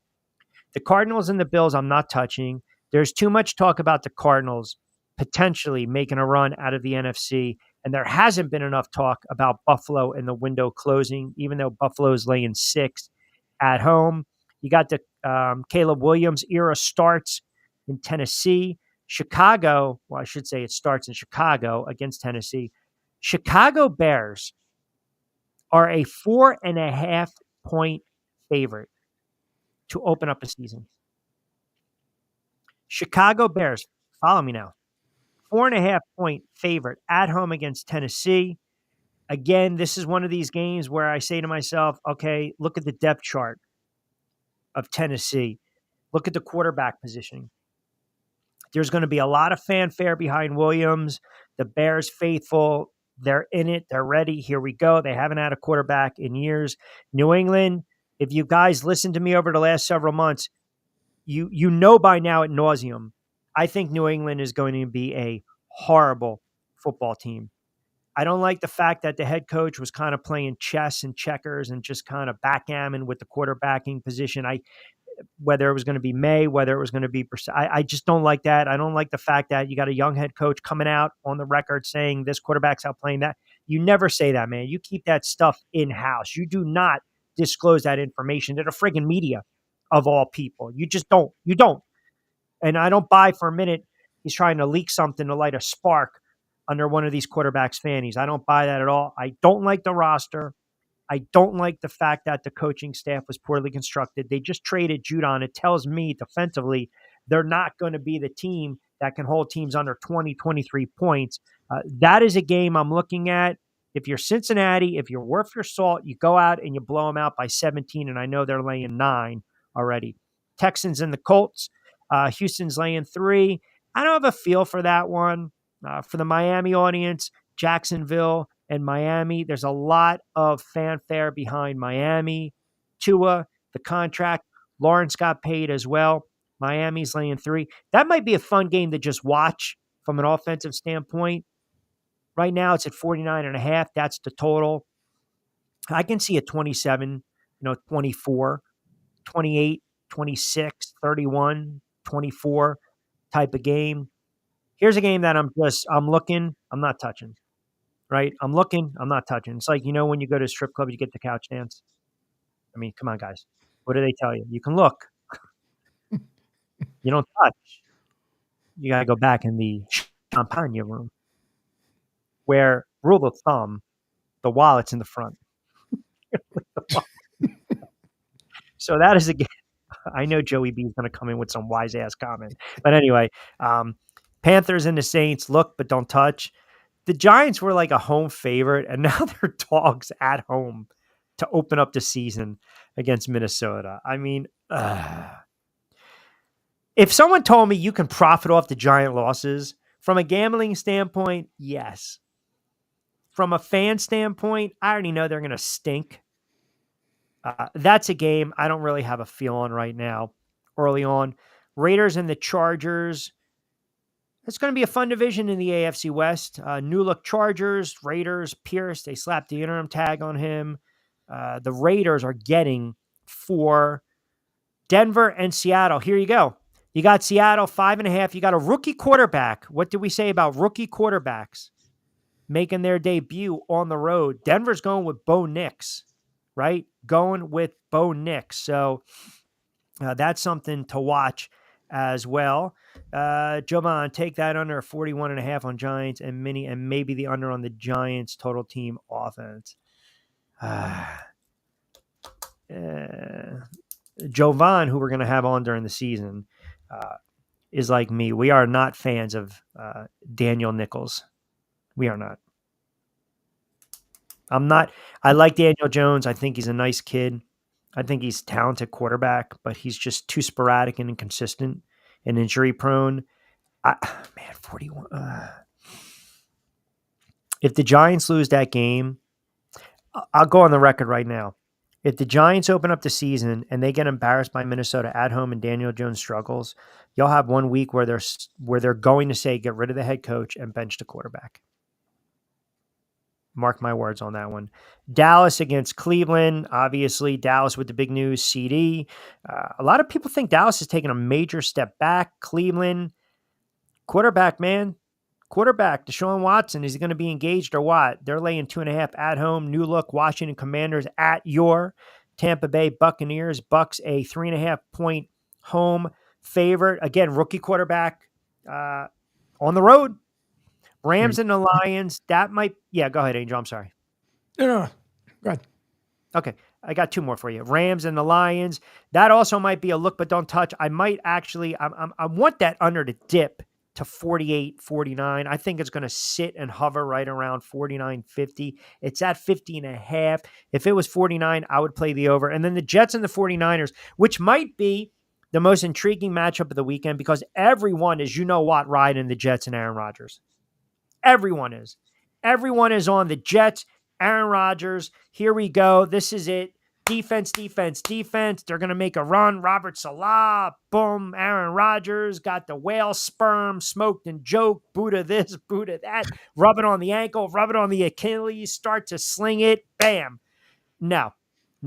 And then you've got 49ers that are already coming in as a banged up team. So that's kind of your sneak peek look at week 1.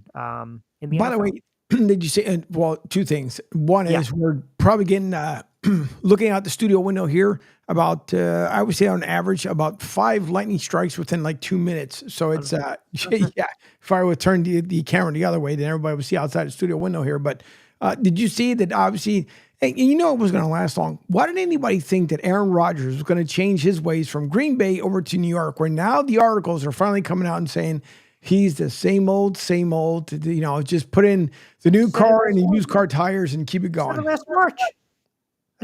I've been saying it for 10 years now. It's who he is. Mm-hmm. He's a Hall of Fame quarterback. He's a great quarterback. Well, he was a great quarterback. Can you guys really see a scenario where Aaron Rodgers turns back the clock? Nope. Aaron Rodgers, what he did last year, I think, is a disgrace. He basically toyed with the New York media and he toyed with the Jet fans saying it's going to be the best comeback ever. I'm coming back. I'm just rubbing the Robitussin on the foot. Here we go. After 6 weeks, 2 months, whatever the hell it was. Doctors were never signing off on that. He wasn't coming back to save the Jets. It wasn't happening. But he kept saying, he kept pushing, he kept basically making it seem like he was going to come back and save the Jets, and he wasn't. And when you do something like that and you mind F with the fan base. I mean, listen, they shouldn't have brought back that head coach. Yep. They are going to understand you cannot put all your eggs in one basket. You can't do that. So you can't do that in life, man. You got to have plan B, plan C, plan D. You got to have backup plans. I know sometimes we sit there and say, man, you're going all in. We're going all in. We're making a move for this guy, the Rams, Stafford. It worked. Sometimes it worked, but pardon me, you can't just do it on a whim. The Jets decided it's not working with these quarterbacks. It's not working. We just can't draft quarterbacks, whether it's Sam Darnold, whether it's Zach Wilson. We're just bad at drafting quarterbacks. So now we have to make a splash. We need to get someone who we know can do a couple things, right? Inject life into this offense. inject a spark into this franchise. And thirdly, and lastly, and most importantly, Angel, bring credibility to Gang Green. And that's why they went out and they got Aaron Rodgers. I mean, I bet you if you gave truth serum to Aaron Rodgers, he would have endured all the nonsense in Green Bay, even though he kept that franchise and fan base at bay. He had him dangling. Aaron Rodgers now has to go out, and Aaron Rodgers has to perform. I mean, there's no question about it. He's got to go out and ball. If he doesn't, then that's an issue. That is a major, major, major issue if he doesn't do that. And people are going to look back and say, well, give him a pass because he's coming off it. No. He does not get a pass at all because of half the nonsense over the last year. It's like that guy, and we've all had one, right? You know, the guy that comes to your job, right? I'm trying to, without pissing people off, but we've all worked or have had jobs before. You know, I like the 9-to-5 crap doesn't fly with me, but you've had to have jobs, right? And there's always that new guy that comes to work. And he is just, you know, he's the rah-rah guy, the drinking the Kool-Aid, the guy when, if you had like the corporate reading or you have like, the after hours, he's got to be the life of the party, whatever, man. It's like, shut up. He's like, I'm coming in, I'm making just great, man. How long have you worked here? This is awesome. Yo, man, tell me about what you do. Hey, can you imagine that? You think I should get on John's good side? Maybe I can get it promoted. Yo, I'm staying to 5:30 on a Friday. I'm coming back in on a weekend. Here we go. We all know who that guy is. We all know. He is a jerk off. We cannot take that guy. We can't. He is a prick. We sit there and we turn around. We're like, yo, man, this dude is getting my last effing. He's the one that, hey, man, someone's got the case of the Mondays. No, man, get out of here. You haven't, that's the phrase. You haven't had a cup of coffee. You've had a cup of coffee at this. So don't tell me my business. Don't tell me about TPS reports. Don't tell me this. Don't tell me that. Don't tell me any of that stuff. You guys know I love the movie. I don't want to hear that stuff, right? I don't want to stick them in there, give them a stapler, don't give them a piece of birthday cake, and that's it when you have your parties on a Friday. That's Aaron Rodgers. Aaron Rodgers comes to New York with all the pedigree and all the fanfare, and then this freaking guy gets hurt. 4 snaps in. It's like the dude that goes through 2 weeks of training and you never hear from him again. Like there's no equity built up. There's no body of work with the franchise. But they felt they needed to make a move to what? Not compete with the Giants, maybe steal the back pages, but hey, man, here's a guy that wants out of Green Bay. We think he's got some gas left in the tank. We believe he's got some gas left in the tank and he's going to perform. And it hasn't panned out. Now, when you say all those things and you act like you've been there for a little more than a cup of coffee, now you've got to what? We start the show talking about it. You've got to back it up. You've got to back it up, right? You got to back your play. And if he doesn't, and if it goes south, you're going to see Aaron Rodgers retired. You're going to see Douglas, the GM, fired. You're going to see Robert Saleh out of a job. And that's where we're at with the New York Jets. TPS reports. It's not that I don't really want to do the work. Yeah, I'm going to go ahead and need you to come in on. Yeah, it's not that I want to do the work. It's just, I've got 3 bosses, three bosses. That would drive me absolutely friggin' insane. By the way, I wanted to, before we get out of here, this is the beauty of doing what we do because we can bleed over. Sure can. 5 o'clock. So I wanted to spend a couple moments. That's really, I know we go from, we have a lot of fun on the show, but the whole situation with Johnny Gaudreau and his brother that were killed in the car bike crash. That is a brutal. The Columbus Blue Jackets. I mean, this kid was a hell of a player. It's horrible. Him and his brother, I believe. Correct me if I'm wrong, Angel.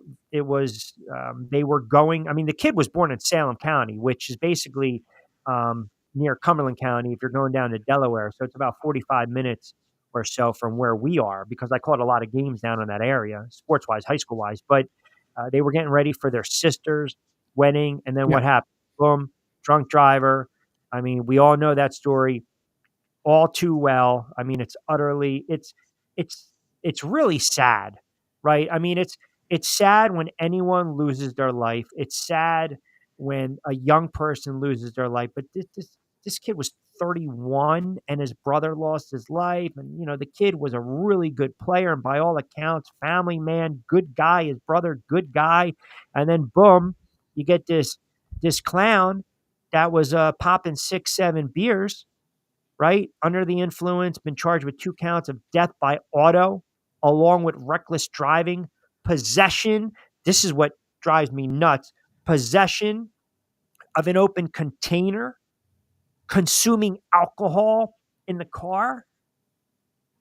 Remember you're in high school and we're getting ready to take our driver's test, and they would show that horrible video from the 70s, and it would scare the shit out of you, like of the vehicular. I mean, I'll never forget, my father was a cop for 20 plus years, and then he was a detective in New York. And I'll never forget, when I turned 21, he basically sat me down and he said, "Hey, I just want to tell you a story of a guy that we reported. We went to a scene in Rockland County of a car crash." And he goes, "I'm just going to tell you." And he goes, "You take it for what it's worth before you go out and have fun and celebrate and do whatever you need to do." The guy was drunk, drinking and driving and whatnot. And he's like, obviously he was impaired, and he went under, the car went under a semi. And I'm like, all right, you don't have to worry about it. And we've all been, by the way, let's be fully transparent. We've all been guilty of it. We've had one or two, and we've got behind the wheel. And obviously at this point of my life, I don't do any of that stuff anymore, but we were all dumb and foolish. And sometimes, you look and you kind of laugh about it and say, "Oh man, I can't believe, how the hell did we get home?" And point being is, he was telling me the story, and he's like, the crime scene was pretty graphic, and, cops were getting sick, they were throwing up. And I said, I'm sure the guy was pretty messed up. And my father's like, no. He got decapitated. And he's like, "I had to go search for the head." And he's like, think about that. Think about that. If you have a couple and you get in the car, and point being is, you shouldn't drink and you shouldn't drive. It's just, you got Uber, you got taxis, you got friends. But obviously this guy decided, I'm going to get behind the wheel of an automobile. And now we've got lives, 2 loss of lives, families, 3 lives ruined, because you got to count this guy, right? Because, I mean, what are you thinking? 15 to 20 plus? I don't know. In New Jersey, it happened in New Jersey. He's going to get life in prison. Who knows? But it's a sad story, man. It is. And it just, again, it speaks to once again, just how you just cannot take anything for granted. Yep. No, but that's the whole thing, though. You'd hope that they actually, I don't think the guy should live because you took away 2 lives, number one. But the other thing is, too, with this new society where they just slap you in the hand and tell you, "Listen, just give me 30 days and you're out." I hope not. I really don't. No, that's not. I mean, if you think for 1 minute that, listen, no, Angel, your governor, okay, is not the smoothest cat in the world, and he's let a lot of stuff go. Hey, listen. I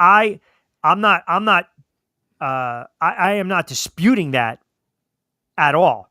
I mean, please, who the frig you telling? I had to listen to this clown when we were going through COVID and wax poetic and basically tell me that it wasn't raining outside. Right. And I looked outside and it was friggin' raining cats. And I don't trust him as far as I can throw him. I get it. But it also kind of beats Christie when he was sitting there saying, "Hey, stay off the beach," and I'm laying on the beach. Yeah, exactly. Point being, no, this guy's not getting out of jail. He's not getting out of jail. But I think what makes it worse, though, Q, you got to really think about it, too. I said it to Debbie when we heard about it this morning. It's the worst part about it is so the sister was supposed to today was supposed to be the big day. Now, I'm pretty sure they probably didn't have it and ended up postponing it. But you got to think about it.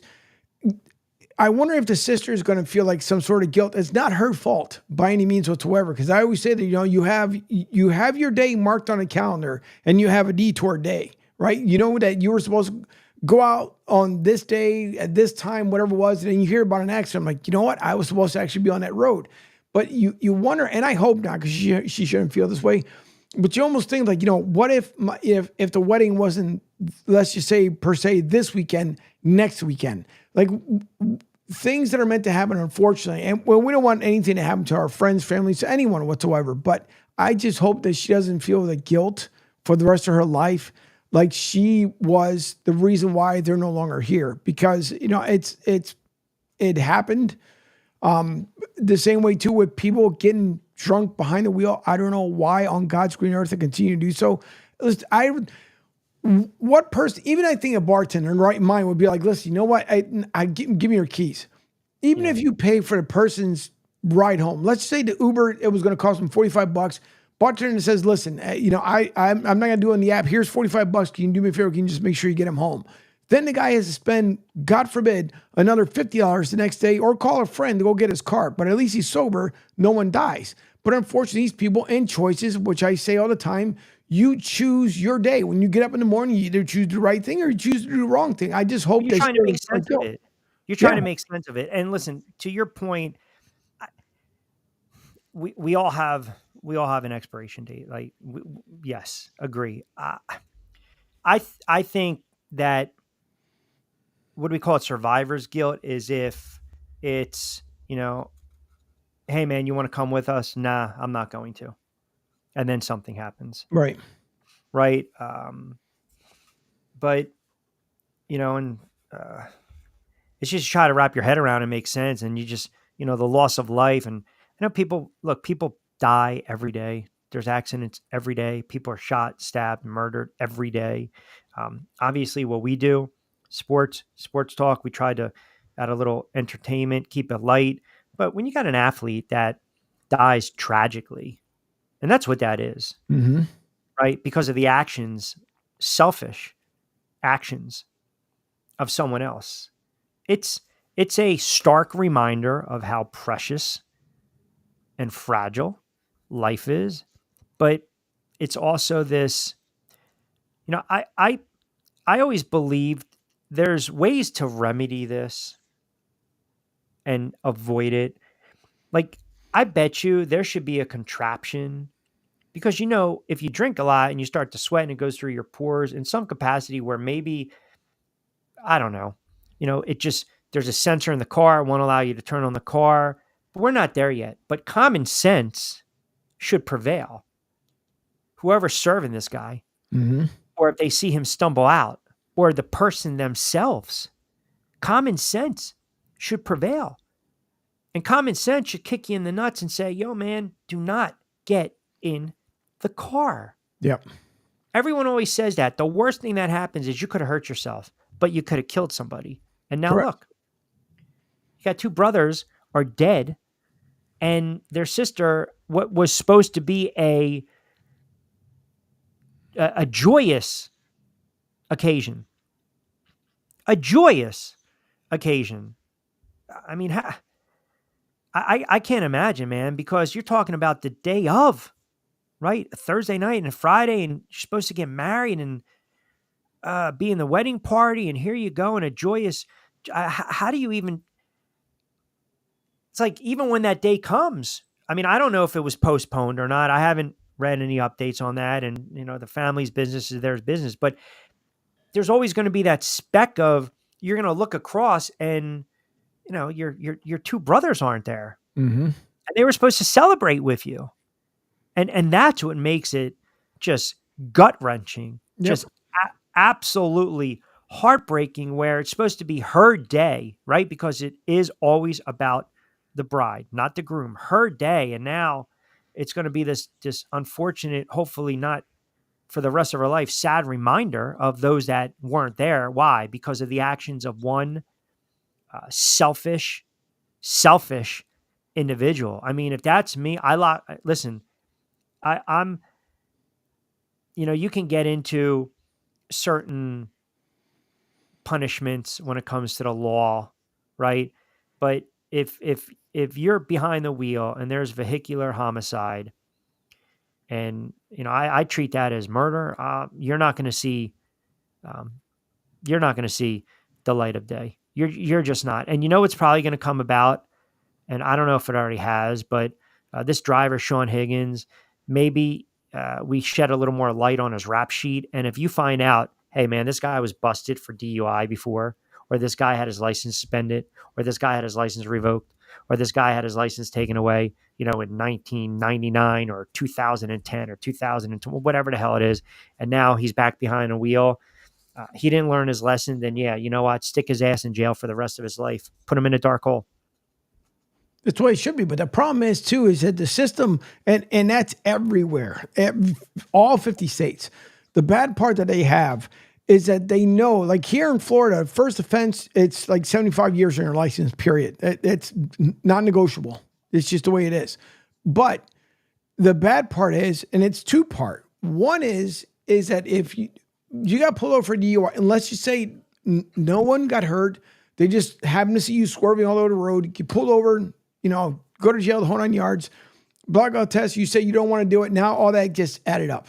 Now, you get, for down here in Florida, it's up to now $22,000 in fine. First offense, $22,000 in fine. So you would think, like, Jesus, I got to go through all this nonsense and everything else to pay this Nope, I'm going to go back to the bar next week. I'm going to hop behind the wheel, turn it back on, get on out down the road again. Now I get arrested for a second time. So it's not like it's double the amount. Like, well, $22,000 wasn't enough. We're now going to give you $44,000. The difference is, though, is that now next week, instead of just being pulled over, now you're up against a house somewhere, and God forbid somebody was walking or biking or something else.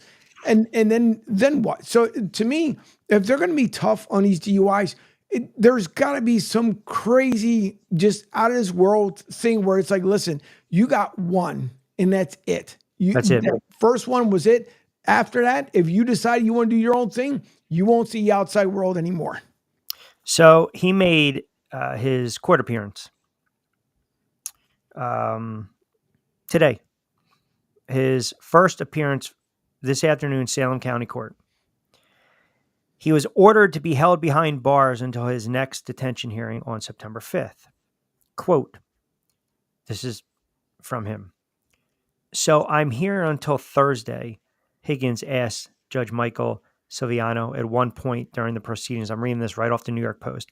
When the judge explained that the usual 72-hour holding period was extended due to the holiday weekend, Higgins sat back in his chair and let out a heavy sigh. I'm the judge. You just did that in front of me. You are not seeing the light of day. Nope. I get it. He's got to be tried. 2 counts of second-degree vehicular manslaughter, apparently expressionless, as the judge recounted how he killed the 2 brothers. I mean, wow. He had no family in the courtroom to support him. He was represented by a public defender who told him, don't talk to anyone at the jail about your case. I guarantee this jerk-off is going to open up his mouth. And at this point, it really doesn't matter, because he's going to be in jail for a long, long time, and it's probably not going to be the first time he's going to open up his mouth in the clink. Probably not. But then the worst part is that if he would have been let go, he would have gotten right back in the car with no license, nothing else, and would have done it again. Obviously, with no remorse whatsoever. You, first of all, I'm just putting it out there. To me, you come in with that attitude, I'm taking, and for those who don't like to hear what I'm about to say right now, you can kind of tune out for a second. I'm taking a rope, hanging you by your balls in the courtroom, and just let me, when you come back and when that blood comes back to your head, and you let me know when reality hits in that you just took away 2 lives, I might let you down. Other than that, you go ahead and hang up there just like a freaking car scent.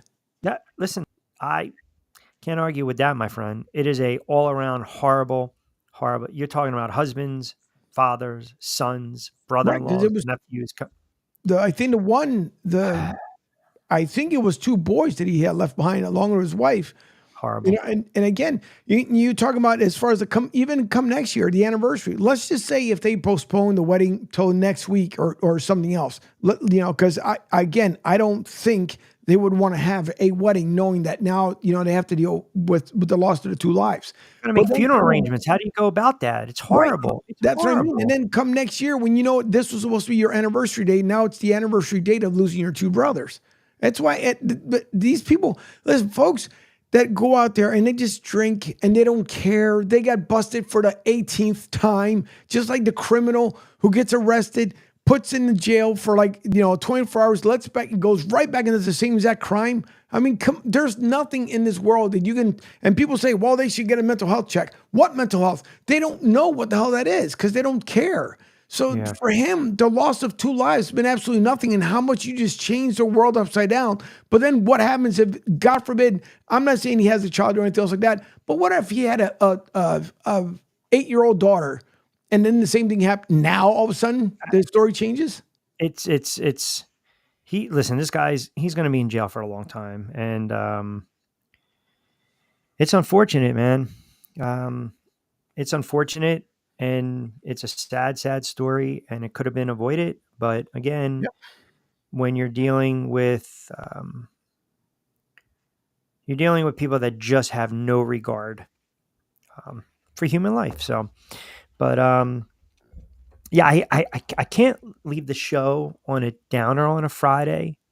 So I'll spruce it up for a moment. Right, because the audience is like, "Oh man, the drive with Q, I'm getting ready to go off the bridge." We don't want that. We just wanted to make a point of reference. So I saw that, and this is pretty cool. I don't know if you saw this, that ESPN's doing a 30 for 30 on the SAC exchange, the New York SAC exchange. Really? And Lions and Mark Gastineau. Oh, I'm in. I'm at the SAC dance, man. The sack dance. Mark Gastineau used to piss off everyone when he used to do sack. But the reason I bring it up is because I went back and I told you, I just can't let anything go. So I have all my memorabilia and all my stuff. And sometimes I have like old, when you were a kid and you get certain t-shirts, the team wins, you're like, I'm never going to wear the shirt. And then it sits for 20 years. I packed it away. Because I'm trying to get organized, but I might have to disclose and show it during the football season. It was it's a shirt that says the Sack Club, and it's from the 1986 Giants, and it's Lawrence Taylor and Carl Banks. And then for some reason, I don't know who the hell gave me this shirt because I would never wear it. I have one that says the Brady Bunch, and it's the 2001 Patriots. Holy crap. Oh, no. It's not extra large. I'm just letting you know. So I might. Is that the Carl Banks of Bel Air? No. That's Carlton Banks. Okay. Yeah. Right church, wrong pew. That's Carl Banks, great linebacker. Yeah. Giants, many years. Yeah. You can argue should be in the Hall of Fame as opposed to Alfonso Ribeiro. Correct. The breakdancing GIFs that are out on the internet. I can literally spend 10 hours watching this Australian girl do her things. Like one of them was like when you're trying to get under the car to change. Yep, I saw that one. Did I send you? I think you did, but yeah, there's so many. There's one. So there was one. I don't know. I gotta try and find it. Did you see the one with the? I think she's a swimmer. I've seen them all. With the underwater. No. She went underwater with heels on, and she's doing the whole routine underwater. I'm like, are you kidding me? We'll leave you out on that. Check out social media for that. All right, we got to start wrapping up. As always, we want to remind you, don't forget, start the week off. Pete Shepard Show, 7 to 10, Monday to Friday. Martinez and Company, Monday, Wednesday, and Friday. Myself, The Drive with Q, Monday, Wednesday, Friday, from 3 to 5.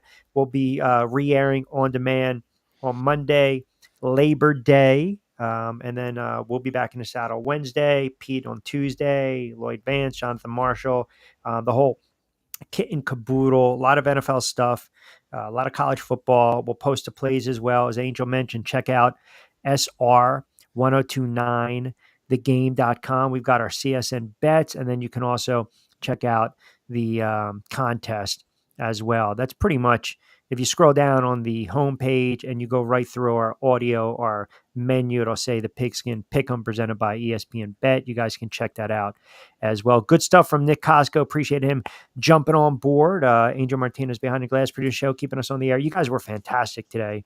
I mean, the eyeballs are just insane on X. on Facebook, and you guys commenting and taking the time to listen for 2+ hours. Greatly appreciated. You have a good Labor Day, my friend. Is this a relaxing weekend? You're not, Labor Day. It almost seems like guys like us of the Hispanic persuasion, we should be working outside on a Monday. Yeah, well, no, it's not a R&R type weekend. It's getting ready for football, get more stuff. Oh, you have anything with soccer this weekend? Volleyball, soccer? So no volleyball. So the ladies are traveling. The first volleyball game is not almost till like mid-September here at USF. The women's soccer traveled away. So they went to Kansas. They drew a draw last night, 1-1. So they are now 3-1-1. So technically they're on a 4-game win streak, but with the draw, it's neither here nor there. The men end up getting their first win, their first dub, 2-0 last night as well. So which was really, really good. But yeah, the teams will be back on Monday, I believe, back in action. I have to double check again. So yeah, it won't be it won't be a R&R type weekend. Hopefully tomorrow will be an RR type day. But the rest of the weekend will be stuff to line up. And then basketball is coming up. The ladies for the lacrosse team at USF, they're ramping up. Basketball? Talking October. Yeah, but they started the men and women started practicing already for USF. Oh my God. Yeah, that's underway. There is a lot going on here. So I'm going to be freaking busy. I need like 15 assistants. So anybody by all means want to put yourselves all over the place. And then Tampa Bay Sun Football Club is off this weekend as they travel on the road. They'll be back the following weekend for Hispanic Heritage Weekend. Yes. Yeah, there's going to be music, food. There's going to be all kinds of fun stuff down there. You guys, your tickets are still available. If you want to go to TampaBaySunFC.com and pick up your tickets. Yes. I do want to mention, I'm going to be dropping more BYPs, but check out on the Rich Q on Q, my YouTube channel, the recent article I did, Double Jab, Bree Howling, who's fighting tonight as we speak on the Zone at the Caribe Royale in Orlando, 7-0. Good-looking young fighter, very talented, and maybe one of the faces of women's boxing going forward. So that's on the most recent edition of Double Jab podcast from our good friends over at Box Lab. What's that? That was a really good interview. Thank you. She was an easy interview. I mean, she was very engaging, and when they open up like that, they make it a lot easier, and we just kind of have fun and just to talk boxing in a career and how I mispronounce cities in Canada, and she had to correct me, and that's what I'm here for. So, all right, my friend, you have a wonderful, wonderful weekend. And again, we appreciate everyone chiming in. You guys are just fantastic. Listening in we're finding out you guys are coming in from Miami, from Tampa, Orlando, New Jersey, New York, Pennsylvania, Boston. It's fantastic. Keep it rolling. Do us a favor, download the Sports Radio 102.9 FM app. Check out the line, again, SR1029thegame.com. Just put it into your favorites. Follow us on social media, also at CSN Florida. For Angel Martinez, Nick Kosko jumping on board in 3:30 hour. I'm Rich Quinones. Everyone have a wonderful Sports Friday. Back in the saddle on Wednesday. Enjoy your extended Labor Day weekend. Be safe, be sound, take care of each other. And as always, hasta luego, buen día.